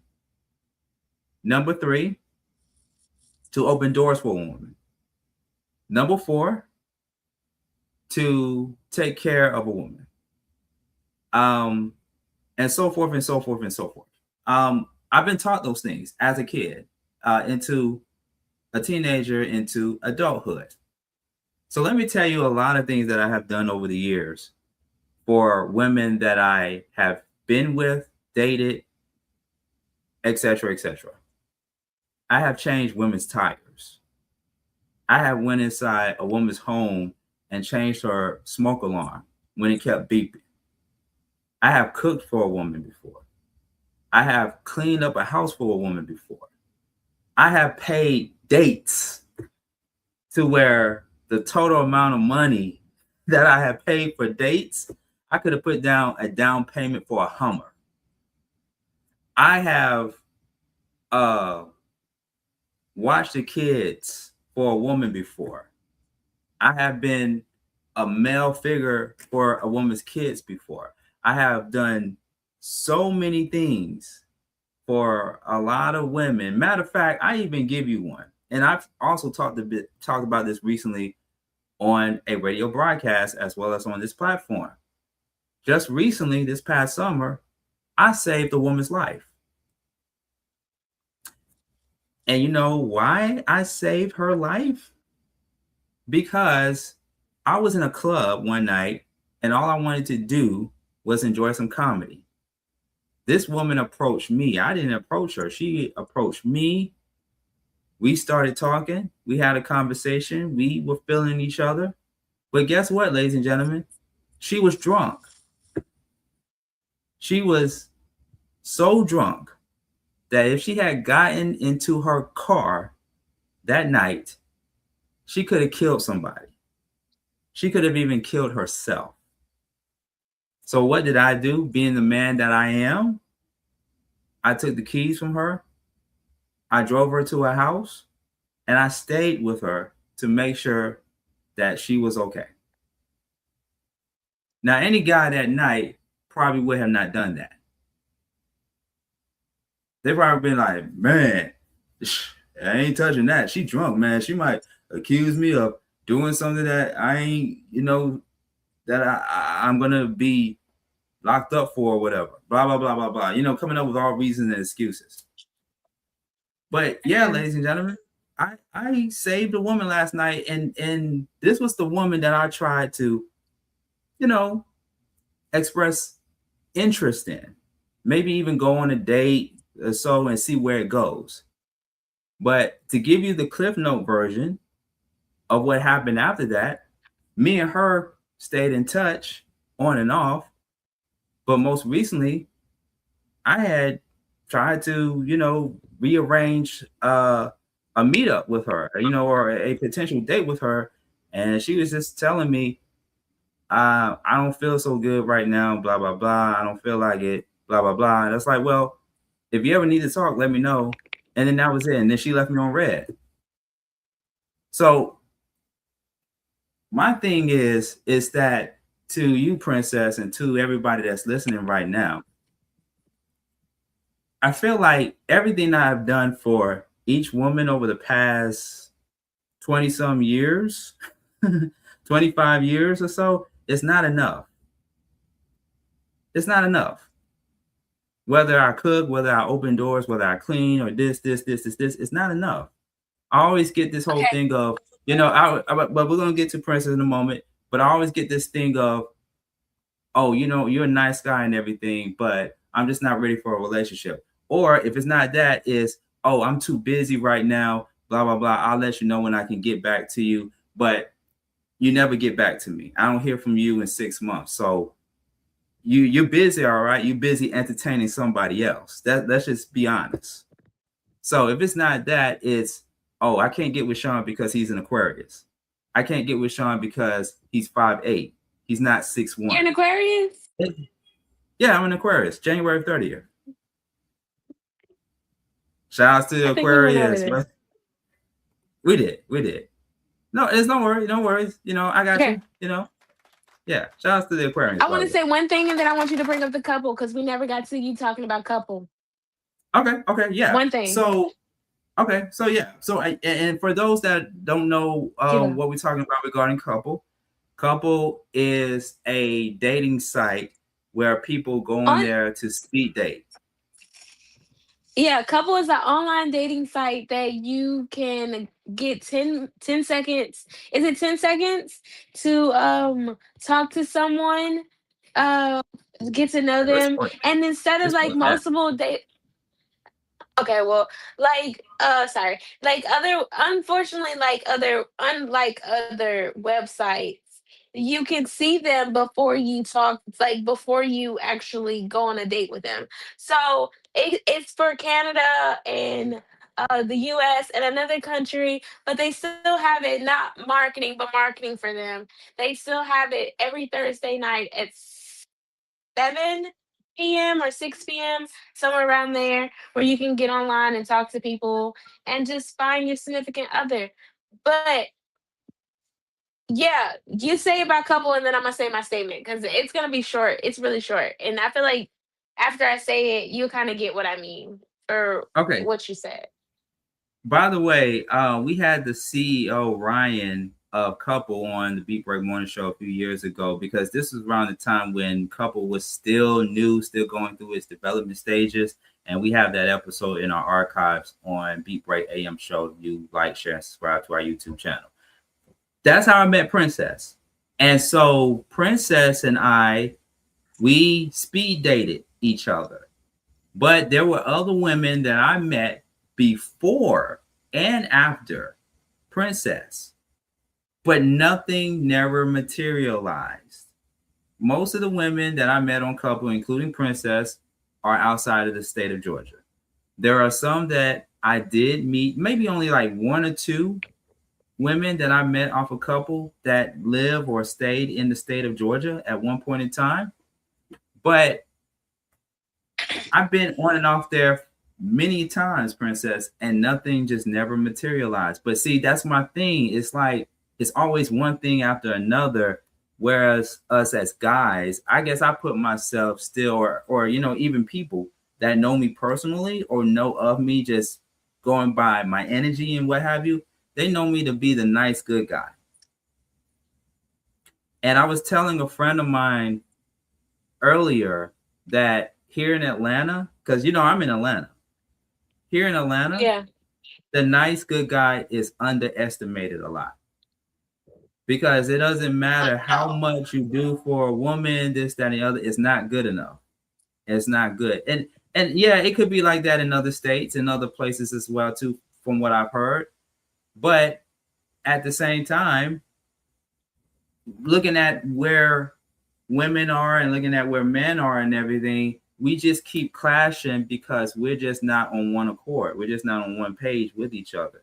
I think communication has went out the window when social media and advanced technology and the internet came into place. I think because of societal issues and everything is causing these gender wars and stuff, we just can't, we always want to nitpick.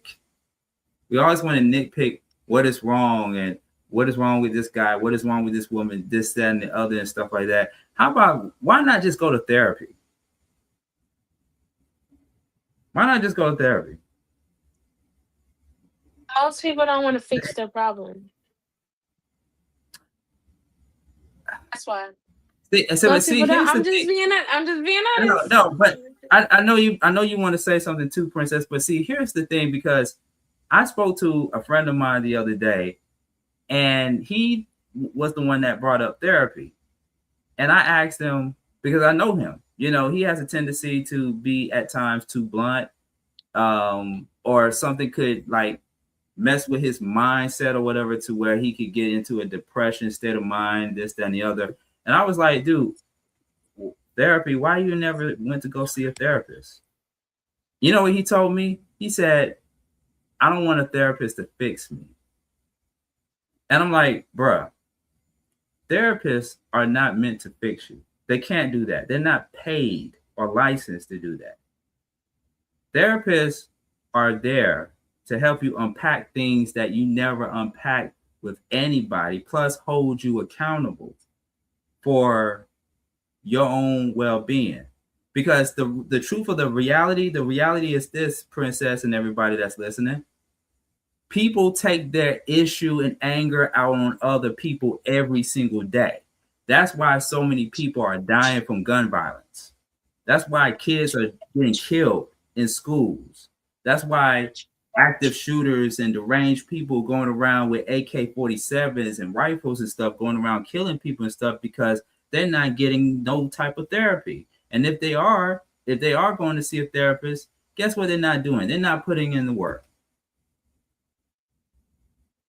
Even if they could afford to go to a therapist, and I don't want to get political on here, so to your followers, for y'all see this person, our president, you're entitled to your own opinion, but with cutting the funding for healthcare, I personally think that that is why a lot of people are unstable and we do have so much violence, and we do have a lot of people who are going through a lot of things because of multiple reasons why he's doing this.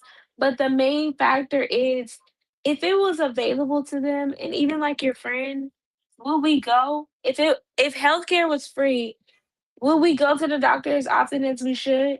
If we went to the doctor as much and they found something wrong with us, or they found something, we would be so mad that we go to the doctor, yet it would be free, right? We can afford it. We can afford the medication and the procedures to find whatever the problem is and to be better. But would we?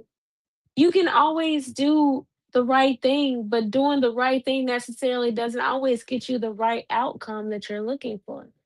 Maybe it's just a test of resilience rather than just a test of something else. But I'm gonna speak on what you said about women. I'm gonna say my comment went up, but I'm gonna say this first. Go for it. It doesn't matter what shade, you could be the prettiest shade or the most boldest shade of orange. It'd never matter to somebody whose favorite color is yellow. It would never matter to somebody who has a different appeal. So with you talking about that you take these ladies on dates and you change tires and stuff, I'm gonna be honest. I've taken a couple of men on dates. I've actually, if I have a situationship and he's like, "Baby, I'm hungry," and I am too, I never asked him to pay. I will go and get the food. I'll be like, "I want pizza," and he'd be like, "Okay, we can get pizza." And he's like, "Get the pizza you like."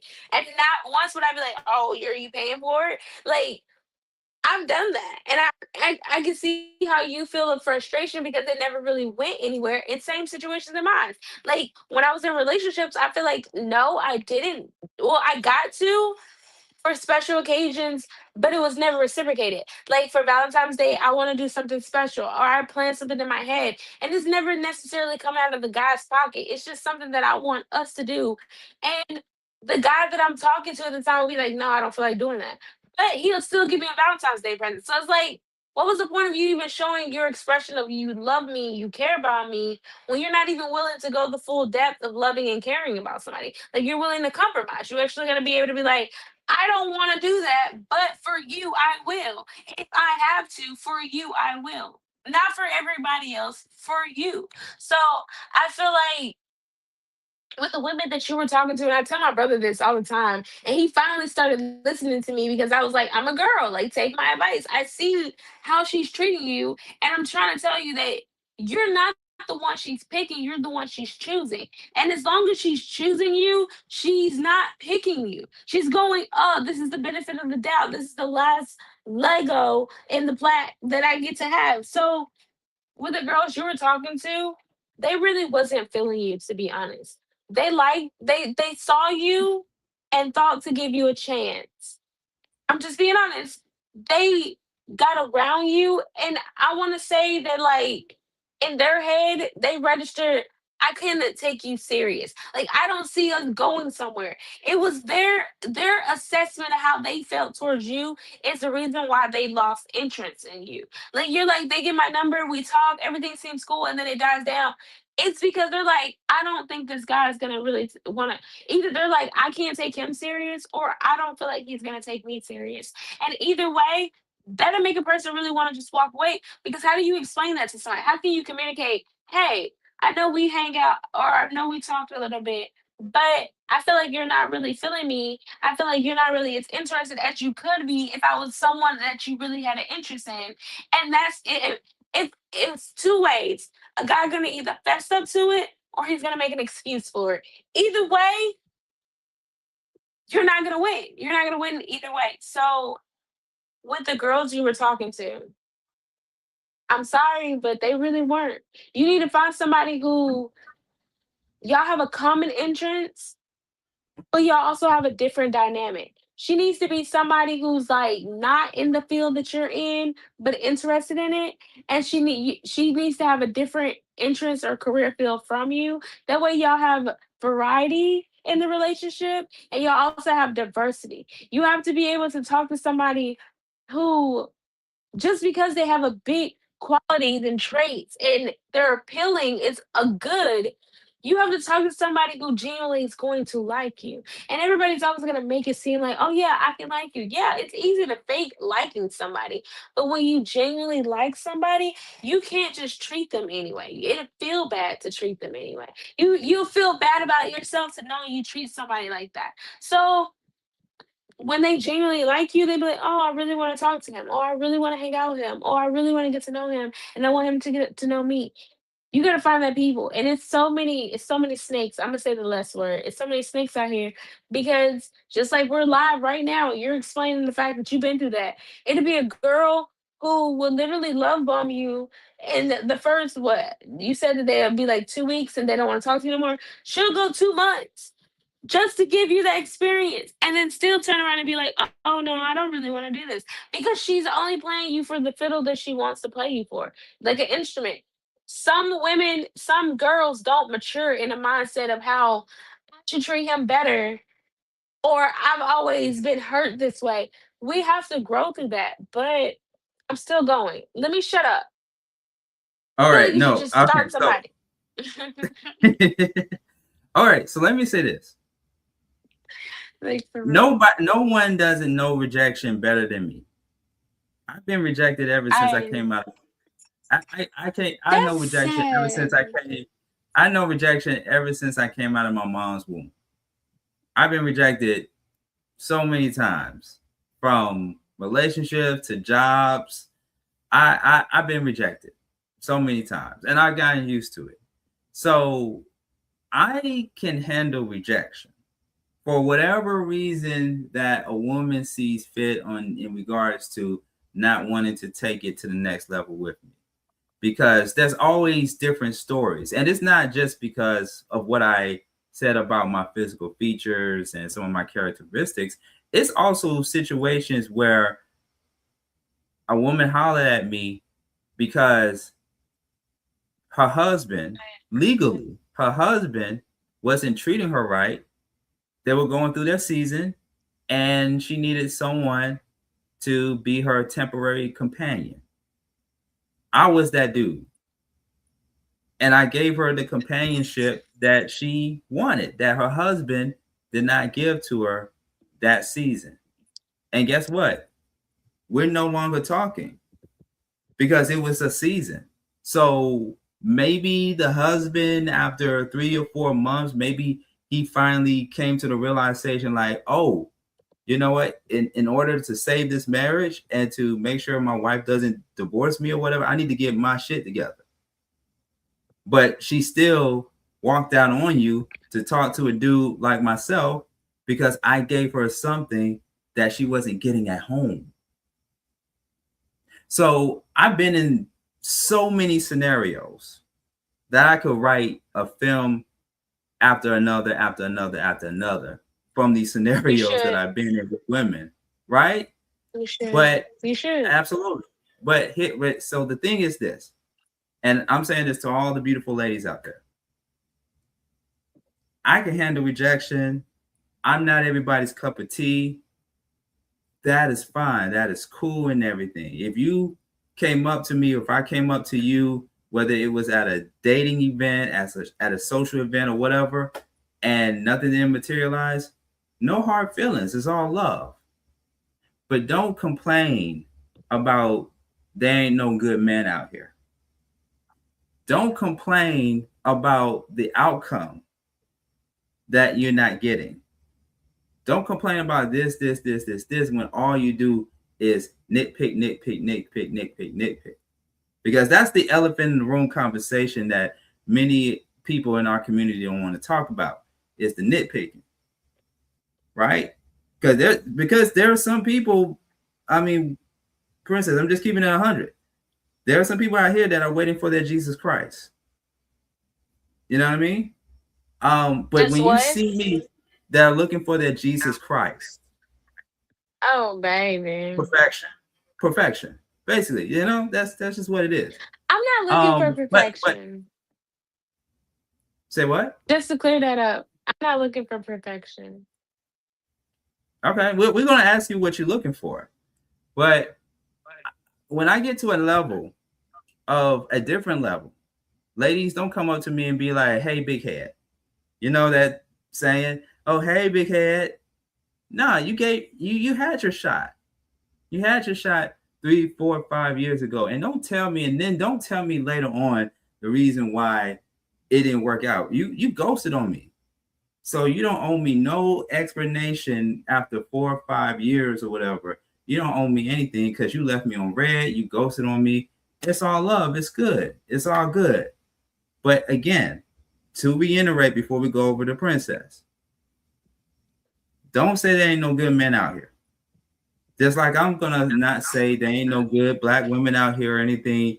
You know, I mean, I know everybody got on me about that post that I made on Facebook earlier in the summertime and what have you about not dating no more black women in Atlanta and this, that, and the third.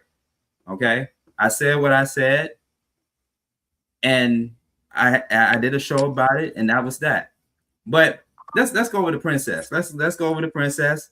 So Princess, what is it exactly that you're looking for? What are you looking for? I wish I had it on the notebook.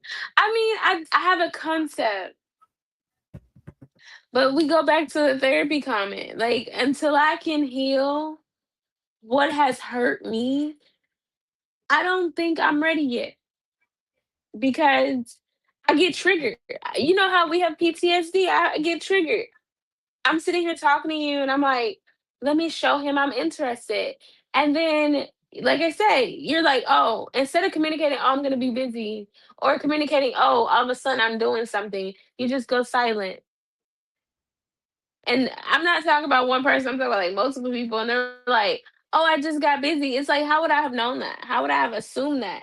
In my head, I'm thinking like from past trauma that I'm like, this guy probably started texting another girl and she's way more funnier, or at least sending paragraphs where I'm just like, okay, that, this, and that, you know, just keeping it simple to not bore you. But she's like, oh, hey, let me send him a 3-paragraph text message to express how I feel right now. And he's sitting there entertained because he got reading material. He's like, yeah, this is more better than what I was having. So I don't know exactly. I just know that it has to be one. It has to be somebody that I really have a connection with. I'm no longer dating people that I have no interest in. If I feel like you're not gonna do right by me, and I know that sounds very weird, but spiritually speaking, if I feel like you're just gonna be a person who's like, yeah, I want to see how far I can go, or I just want to play with her feelings, I'm just not gonna waste my energy. Which is reason why, like I said, I don't really talk to anybody, and I don't really get out there much anymore either, because it's like, what's the point? Most people would just want to have relations without the relationship. And it's like, I don't want to get emotionally and physically and intimately tied to you for you to feel like this is pointless. Like, we're not going anywhere. So my type is just somebody who has direction, who really wants to be committed with somebody, and not just committed for the fact of saying they're committed, but committed with the fact of actually living out to what the actual guarantees is. I want a 1920s love without slavery and the racism, the house, the husband, the job, the career, without him cheating on me, him and his success, me and my success, or whatever it is. But I want that type of energy love where we have each other. He's my best friend, but also he's my husband. So I'm not gonna get that in this day and age. I'm gonna probably get some guy who's like, the best I can do is not cheat on you. And that's about it. That's pretty much gonna be the thing that holds us together. You're like, I may not like, show you compassion. I may not woo you. I may not make you feel special, but I haven't cheated on you. So I love you. And it's like that's all I'm gonna be able to get. That's all I'm gonna be able to get. And then at the end of the line, I'm gonna find out that he actually was indeed cheating on me. And I just didn't know until after the fact when he felt like, oh yeah, this girl was better and she's more interested and she sends me paragraphs. Like it's just a rewrite of what you said. So I still stick to what I said. It doesn't matter. You could be the prettiest shade of purple, the prettiest shade of pink, the brightest color of yellow. It doesn't matter to somebody if that's not their favorite color, if that's not the color that they adore the most. You're just a color that they admire, but not a color that they are willing to put in the effort for. And that's how it is what it is, and that's how I look at it. But you was gonna say on couple, you talked to a few girls, and is that what it was? That they didn't do well? I It feel like there's was. more you want to say about that. I I know. mean, it was. In It's my mind, just I'm no, like, no. why did I bring that back up? No, I mean it was just reasons after reasons after reasons, or they just ghosted on me. They just, like you said earlier, they just wasn't interested in me and this, that, and the third. But you know what's also interesting too, Princess? Like other women that I talked to outside of couple, you know what they said to me? They said that there have been times where they did pass up on a good guy. And they went with the guy that was more physically appealing.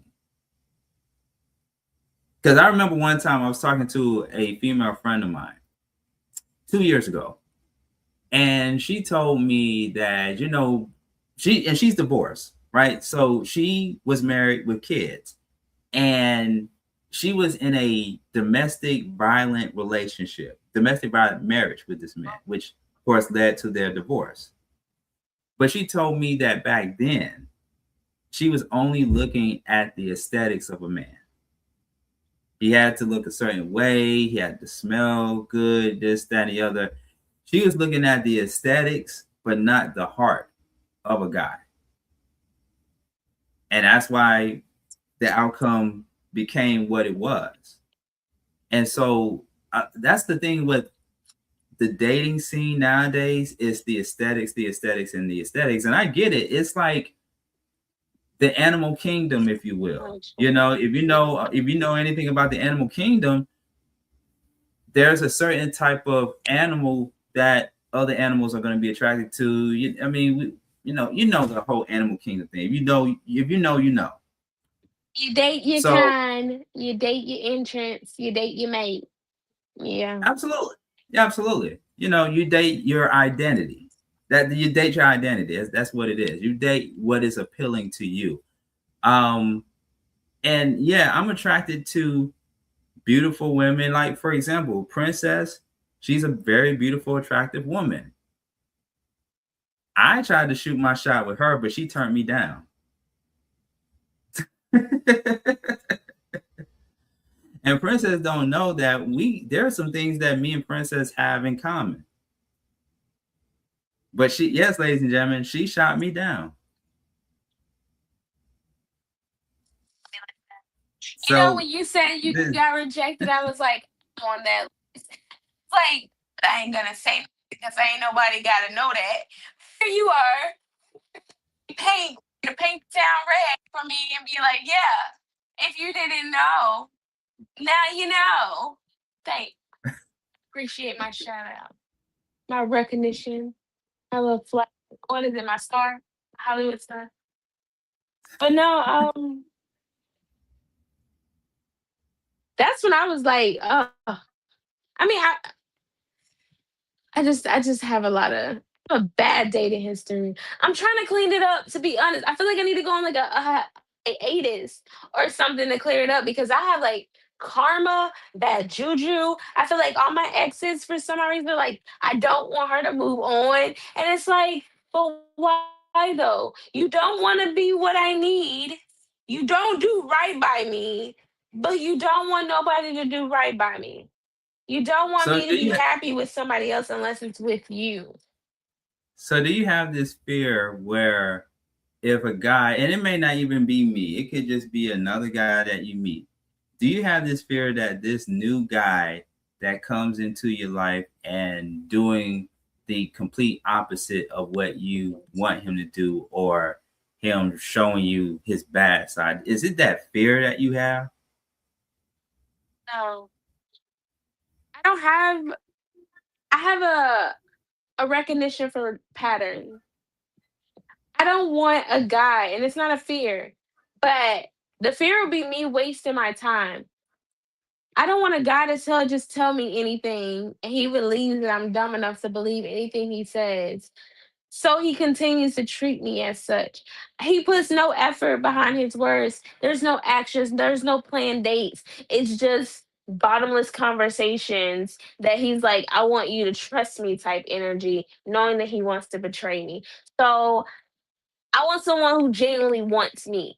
And I feel like not until I can accept myself for who I am, not until I can change myself the way I want to be changed, the way I know I can be different, not until I fix those things about myself is when I'm going to find the person that I feel like is going to love me regardless. Because if a person was to approach me now and like I'm dealing with a lot of stuff and they're like, oh, that's too much. I can't help you with that. I can't be involved in that. Is that really my person? When I'm sitting here struggling, I'm going through a hard time. I'm needing some assistance in a sense of not wanting to ask, but needing it. And your first thought is, I'm not gonna help you, but you're telling me that I'm pursuing you and I'm interested in you. That's where I get the mentality that you just wanna like have relations. It's not about getting to know me. It's about having the access to say, I've been with you. And you can go out and talk to and be with and communicate with whoever you want. But I'm like a doorway. You're always going to come back and stand in me. You're always going to use me as a passageway to go somewhere else. Like, oh, I know you're there, so I'm gonna walk back through you and do what I need to do. It's a really messed up feeling, and that's why I cut a lot of people off these past few years about that because I'm like, what am I really gaining from here? I'm like, I'm not gaining anything from here. I'm not even developing better through this. I'm just stagnant, and that's when I woke up and I was like, it's not gonna change until you change, and it's been a work in progress, but it's been a progress that I'm working on, and I'm not mad I, at. I think it's two things. I think it's one, you're not giving that guy a chance to get to really know him. I think that's one. And then two, to your point, there's a lot of things that you got to fix, because we hear that word a lot, trauma, in our community. We hear that a lot in podcasts, YouTube, conversations, all across the board.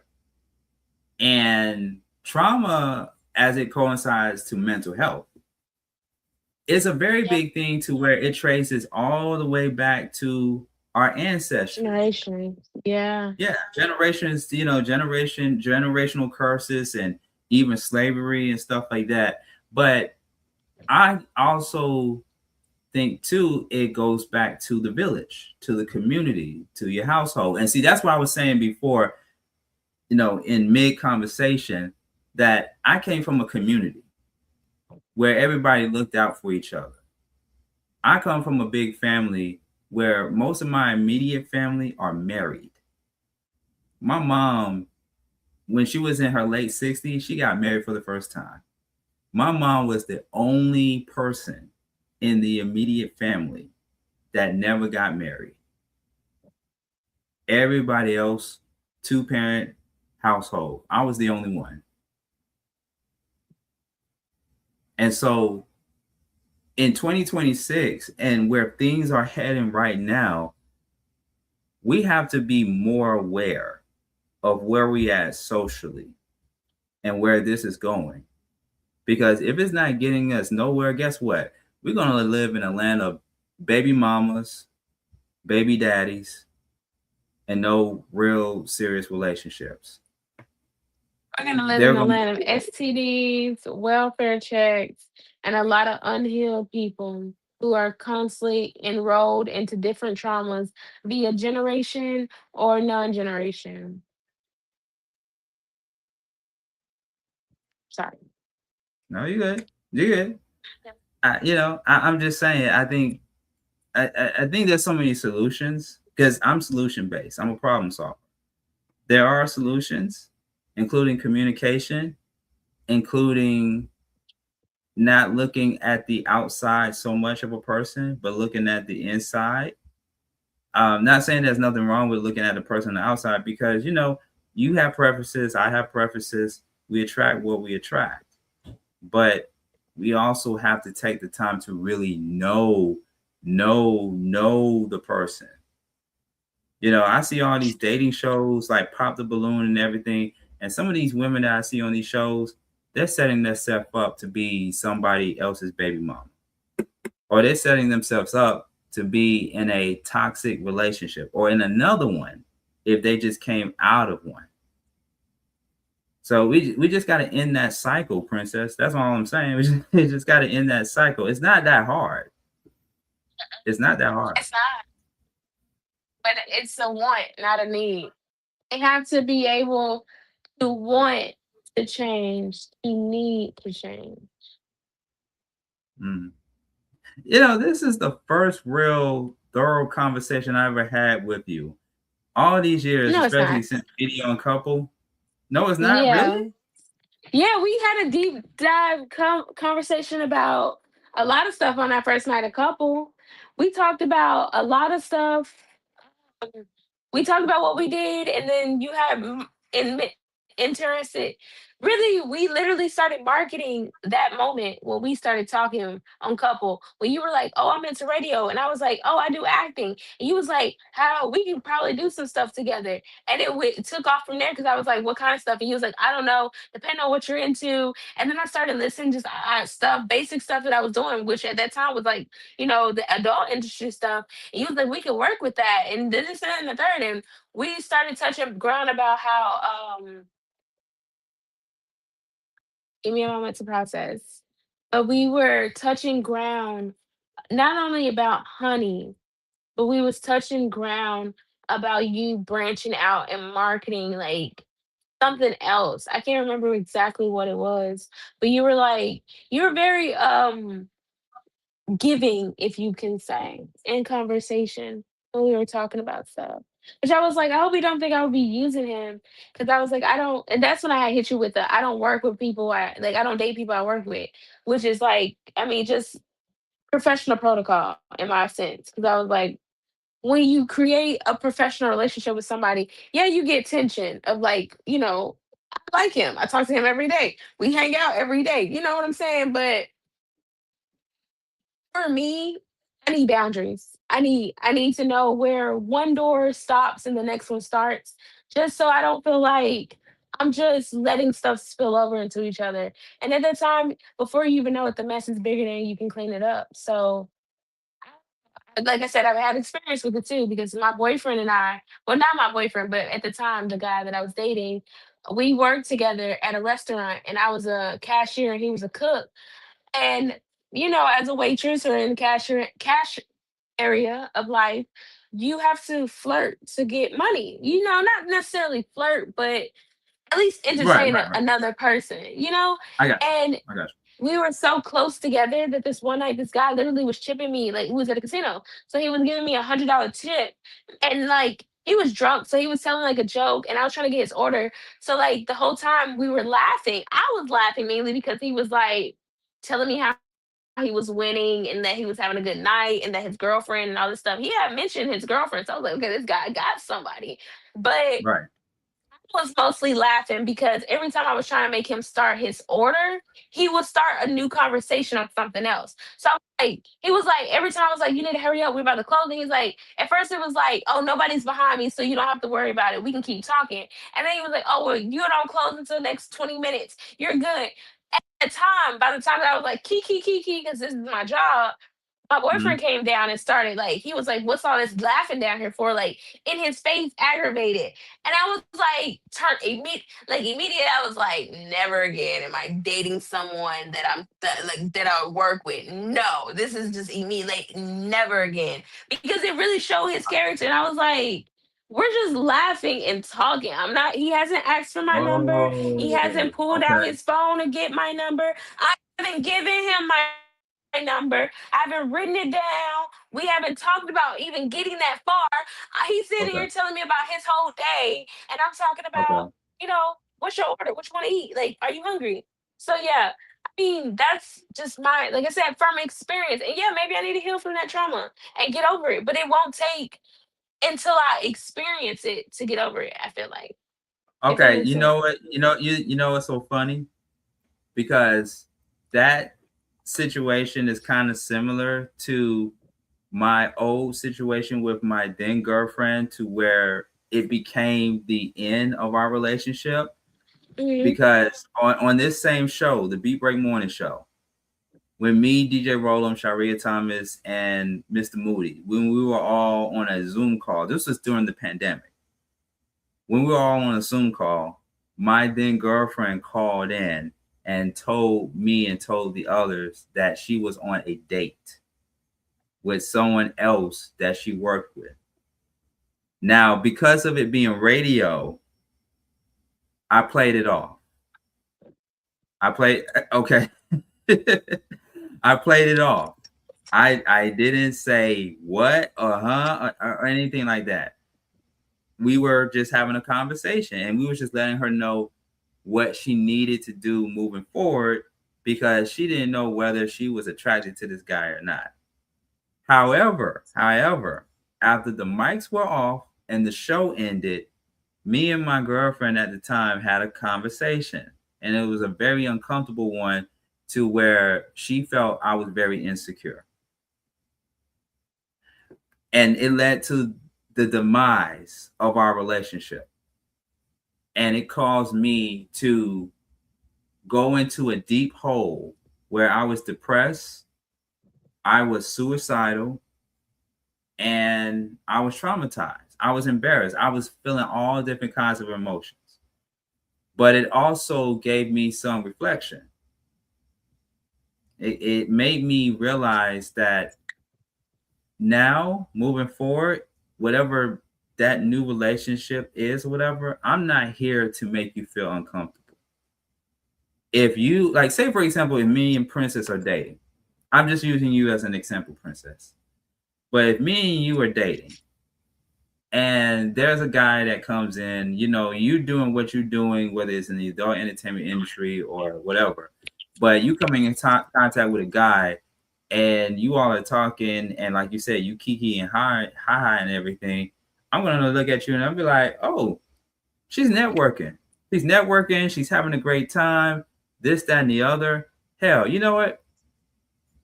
I would go as far as saying, hey, look, if y'all two decide that y'all want to go and hang out or whatever and do whatever, I would be cool with that.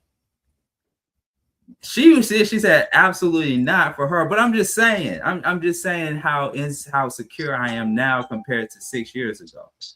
And I apologize But that girl gave you insecurity, because that's not an insecurity. She betrayed you. That's a betrayal. I'm sorry you went through a depression and you had to heal something that wasn't even labeled correctly, because that was wrong. She called your radio station knowing where you work to say in front of your coworkers and your employees that she was on a date with a guy. And for the icebreaker, while this guy's in the car with her or not, he's somewhere in the facility, it's being exposed. She doesn't even know if she feels something towards him romantically. And she tells you that you're insecure. No, she gaslit you. She was a narcissist. She gaslit you. She provoked you and then still told you it was your fault. That's a narcissist. I mean, she didn't. No. So let me correct.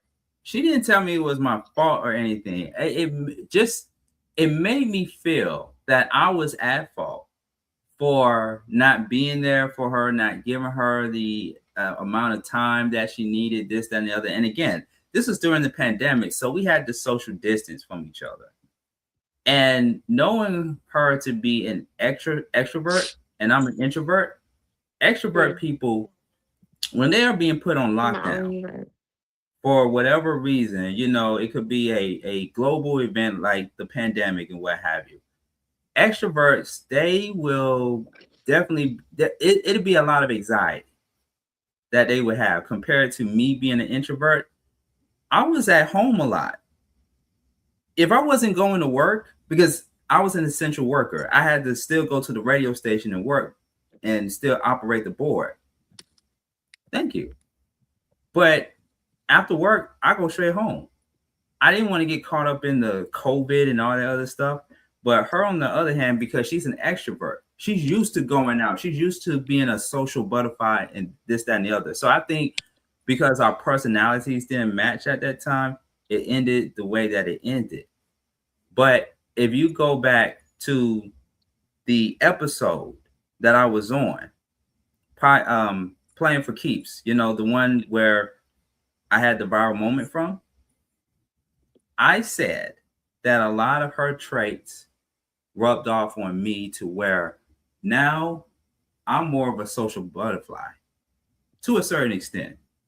And, you know, there's things that I do and stuff like that that kind of reminds me of her or what have you. But I think it's because we both were spiritually connected and we had this thing called soul ties. So if you know about soul ties, then you know. So yeah, I think it was just a teachable moment, Princess. A very teachable moment. But I get it. Yes,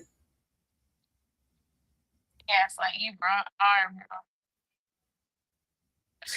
I'm sorry, but she did. She told you were insecure. Maybe I said it wrong, but it's technically still saying it's your fault that she. I apologize. She deserved to get hit in the face by another female just randomly somewhere on the side of the road, or while she's buying McDonald's. She deserved to get hit in the back of the head for that, because that was really mean. And I shouldn't condone violence, but disclaimer. we're gonna have to burn the witch. Like, that was very mean. That was very mean. Because why would you do that? Like, if you had made a scenario, if we were dating, I would have enough respect for you to not be off somewhere talking to another guy. Now, it'd be different if I was talking to a man and his wife.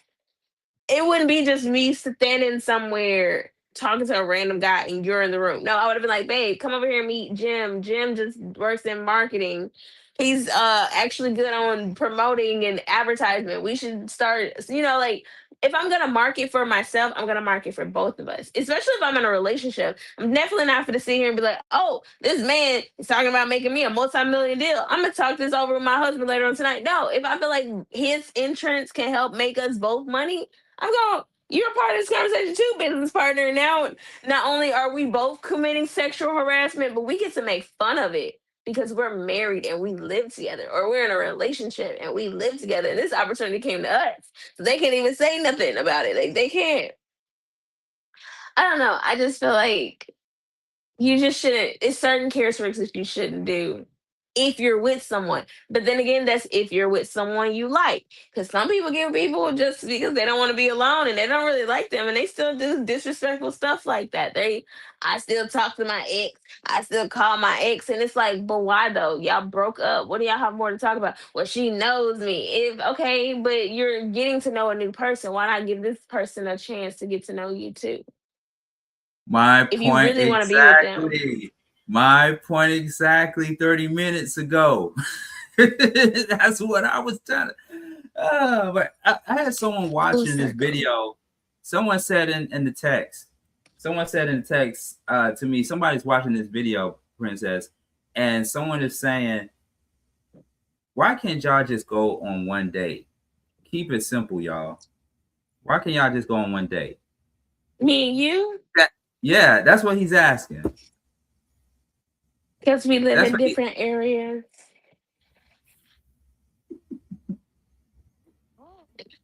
You didn't think I had an answer? You thought I was going to be answered? I'm just laughing. But see, that's another thing too.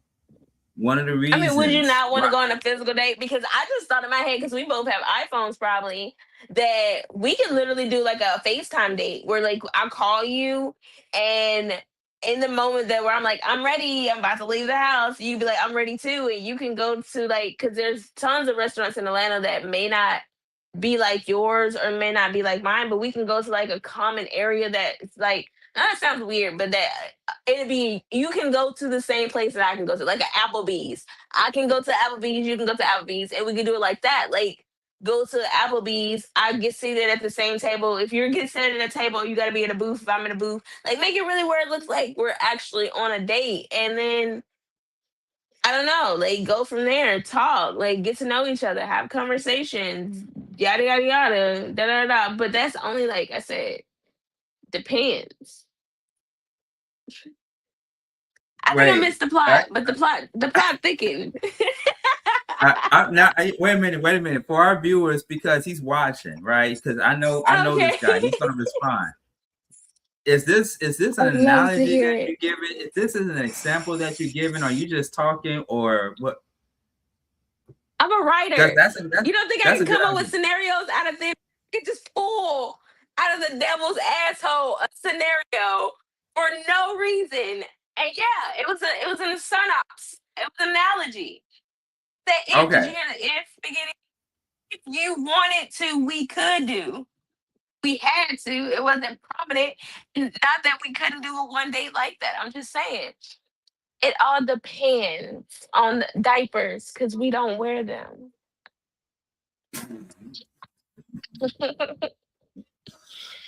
What you say? What you say in the comments? Did he respond? No, he texted me. He's not in the comments on YouTube and on Instagram. He's texting. He said, "Y'all should just go on one date. Just go on one date. What would it hurt?" What would it hurt? What do you think it would hurt? I don't know. I mean, it won't hurt my pockets. That's for sure. That's not even a problem. What would your ideal first date be? My ideal first date would be. Now that's a great question. Our ideal first date, or my first ideal date, would be to first meet up at a park. To meet at a park, it's just something about the area, you know, whether there's a lake and what have you. It's just peaceful, you know, because I want to be able to give the person eye contact, give that person my undivided attention, and talk more about, you know, themselves and knowing each other and what have you. Then, of course, after that, I would say go have dinner. Go have dinner, because by that time we're gonna be already hungry. And then after that, I love comedy, so I say we go to a comedy show. Get some laughter in, and then after that, whether it's still at the venue or at another location, go out and have some drinks or what have you to end the night and see where the night takes us. So I believe in keeping it simple, the first date. Okay. Do you believe in sex on the first date? Do I believe in sex on the first date? I believe in this. I believe in whatever happens, happens. I don't believe in forcing anybody on it. I just want to get to know you on the first date. Sex doesn't even come to my mind. So if it's not given to me, that's great. If it is given to me, that's great. But I want to say this. I'm not the type of person to have sex with just anybody. If the chemistry is there, if everything is organic, then we'll see where the night takes us. But sex is the last thing that comes to my mind. I just want to get to know you. That's it. Same question for you. Both of them, or just the first or the second one? Well, let's start with the ideal date. Let's start with what is your ideal date? Ideal date. You said no date? No, I'm thinking. Okay. See, I was thinking it because I knew you were gonna ask me, and I got stuck up because I was like, it depends. Because I'm the type of person where you can get a lot to know. You can learn a lot about me by just being around me, if that makes sense. Like to know me is to be around me type energy. So my ideal date would either be, and it's between the two, we will either end up going to an art museum or like a history museum. That would be something I want because learning is something I'm interested in. I like to learn. I like to know a lot of stuff that I shouldn't know and a lot of stuff that I should know. And I feel like taking someone somewhere where it's educational shows you if they were the type of person that literally cares or don't care. Like if you take somebody somewhere and they like, they don't care about history. They don't care about finer things. They don't care about culinary arts. Like they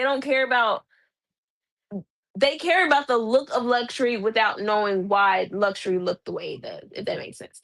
But if we're not doing that, I would say we're going to like a place where we can be like competitive, like the fair, or um we can end up going to like a Dave and Buster's, somewhere where we can like be active and still like engage and have fun, but also be able to do uh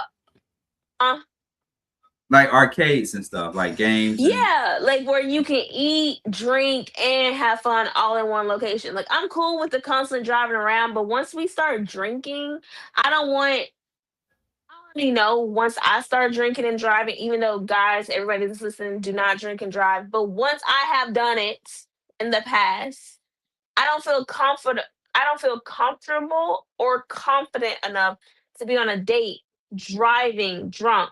And I don't want my first impression of a man is we just did 10 shots together back there at the bar and he's about to get behind the wheel and we're about to drive to a new location. So I'd rather it all be in one place where we can do everything there and not have to constantly like, move around if not necessary. Like just with the museum, if we go to a museum, it's usually in like an art exhibit or an exhibition district where there's like little small cafes or little pastry shops that's around that we can walk to, or a Right. park, walk to the park. So that'll be that where I can see like if you're competitive, because I'm competitive sometimes.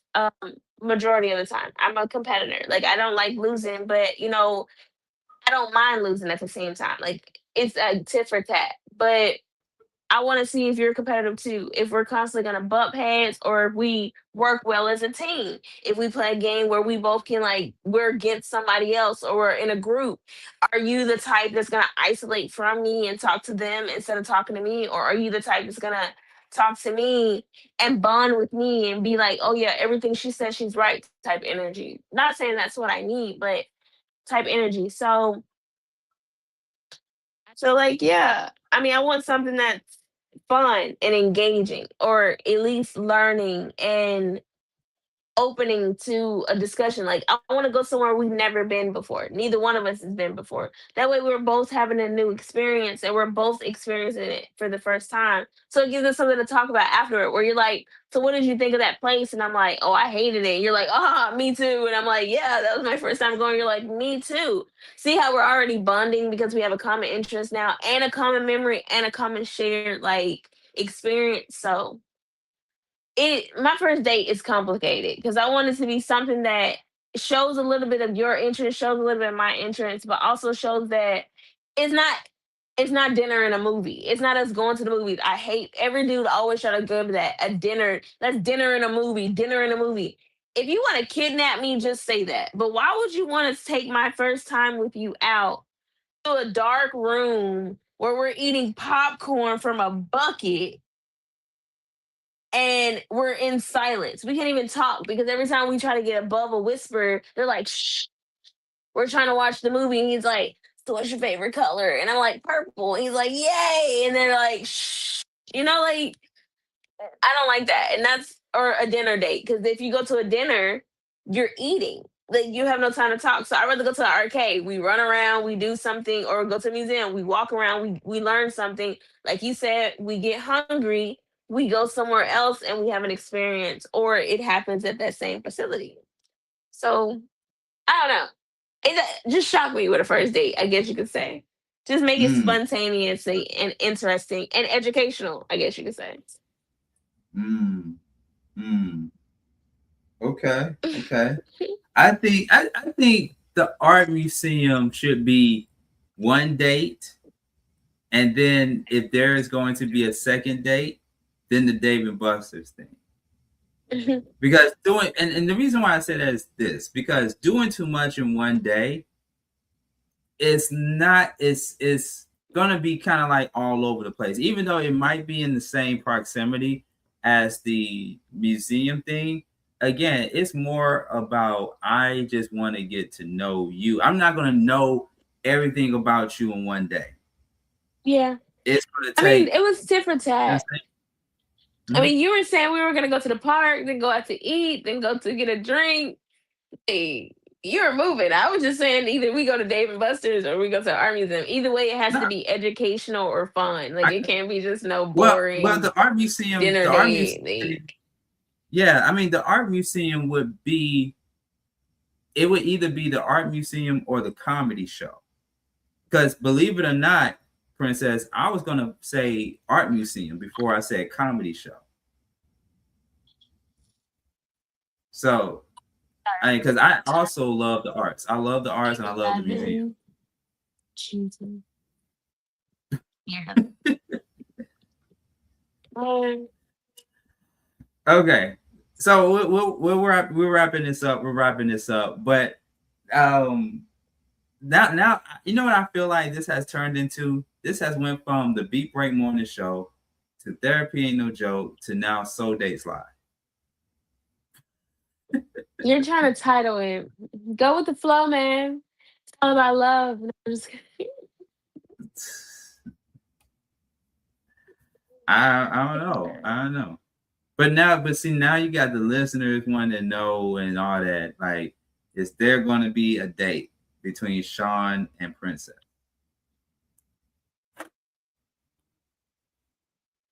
So say. Say that again? The world may never know. But we'll find out later on. As the story develops. Is that journalism? Boy, I'm serious. Okay, I'm not gonna apply no pressure. I'm not. I'm not. All I can say is that Princess is a very smart, attractive young woman. I mean, if it was me, I would definitely go on a date with Princess. If it was me. You know, but the ball is in her court, to be honest with you. I'm not playing on basketball. You might not want to feel that way over here. Ain't nobody talking about basketball. I'm just saying, when you say ball is in your court, I instantly think basketball, and I go, no. I watch basketball. I don't play basketball. Two different statements, same story. Okay. All right. I tell you what. I'll let you lead. You the man. I'm telling you. If you like my virtual ideal versus you want to wait till I'm in your town or your city and we do it that way. Either way, like what you say, you want to get to know me. So before we even go on a date, you got all the time in the world to get to know me. Hell, you could be having a autobiography written by the time we go on a date. Hey, listen, I've known you on and off for X amount of years. I've known you on and off for long enough, but long enough. On and off, though. I like how you say like. I mean, as far as communication, I say as far as communication goes, because it would be like 1 minute we're communicating for a short period of time, then we stop, then we, just like I reached out to you because you text and see it all starts with a DM. That it all starts with a DM. You DM me about voting, not political, not politics, but voting for you.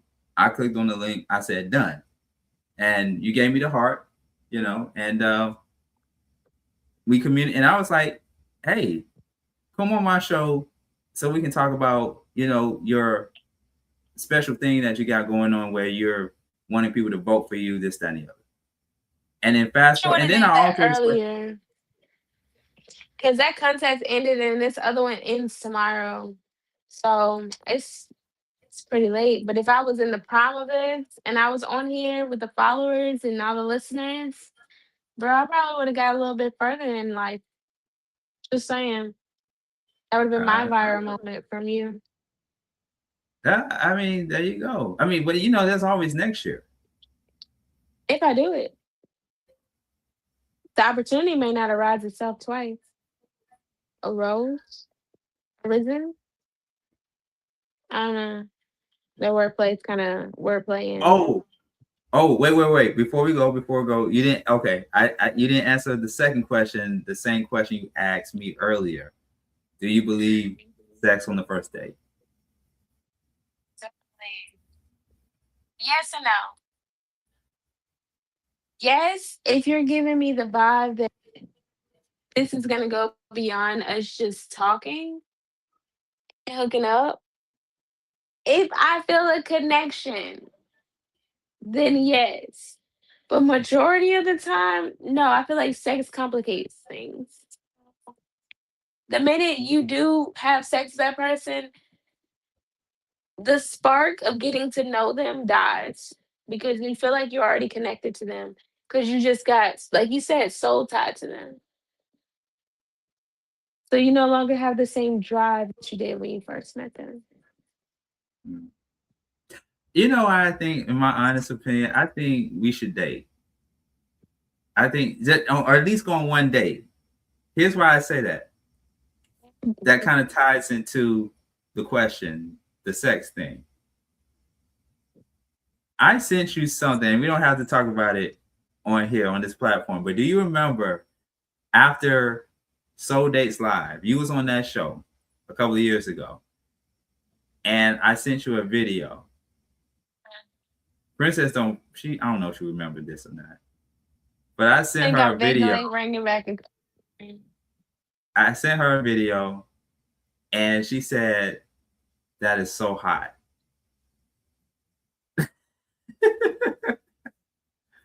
I still got the message. I got the receipt. I'm pretty I sure still got you the reply. do.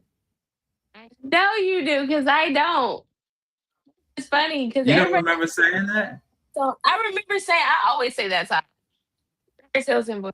I say that a lot. But I know what you're talking about. Okay. The fact that you're blasting me though right now. Live across all social media platforms. Wait, say that again. Telling me Please say it. about your what are you doing? You about to clip no. Wait. You still breaking up. Wait, say that. You're still breaking up. I say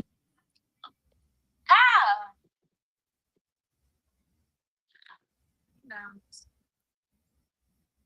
I could have started kicking something. Yep. Tell them Can you hear me what? now? Yeah, you good now. You good. Okay. I say you got me live. Facebook, YouTube probably live because you mentioned it.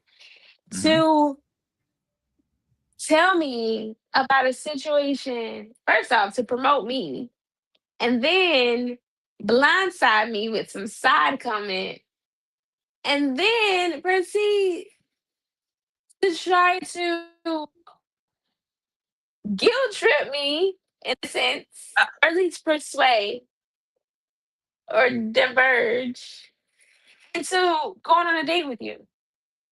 The setup. Now, some of it was jokes. Some of it is jokes. You set me up. This is a comedy show. If this outing, I would have got in the parking lot. You would have what?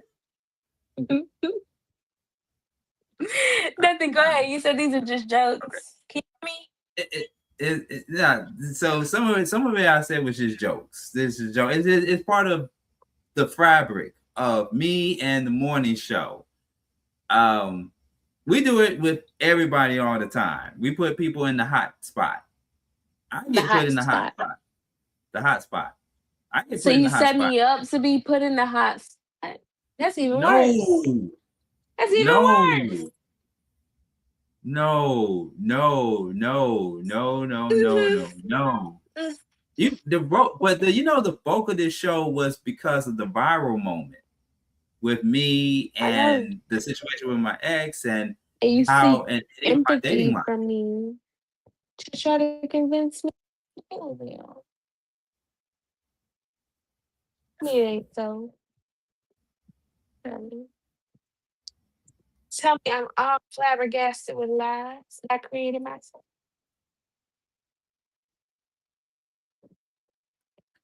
Like I said, this is one of the most interesting shows I have ever done in the history of the Beat Break Morning Show. This is. You're welcome. No, I'm just kidding.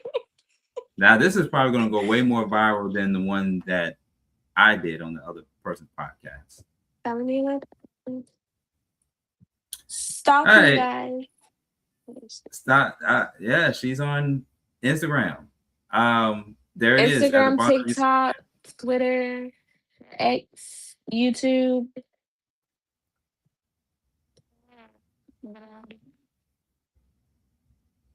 Okay. Okay.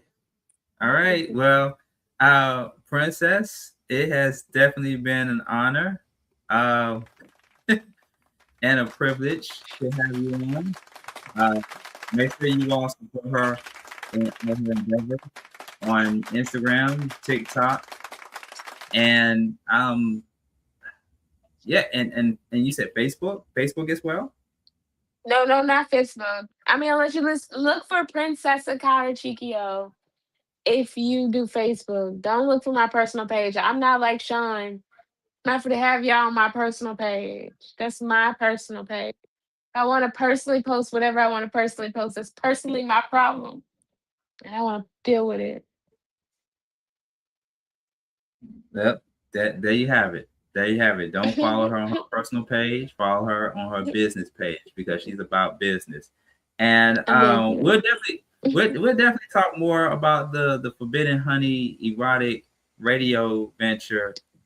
And yes, and we'll talk some more offline. We'll talk about the other thing. And dribble sitting down. I ain't not a dribble sitting down. I couldn't play basketball. I couldn't play basketball either. See, that's one thing we have in common. We're not basketball athletes. No. No? Why not?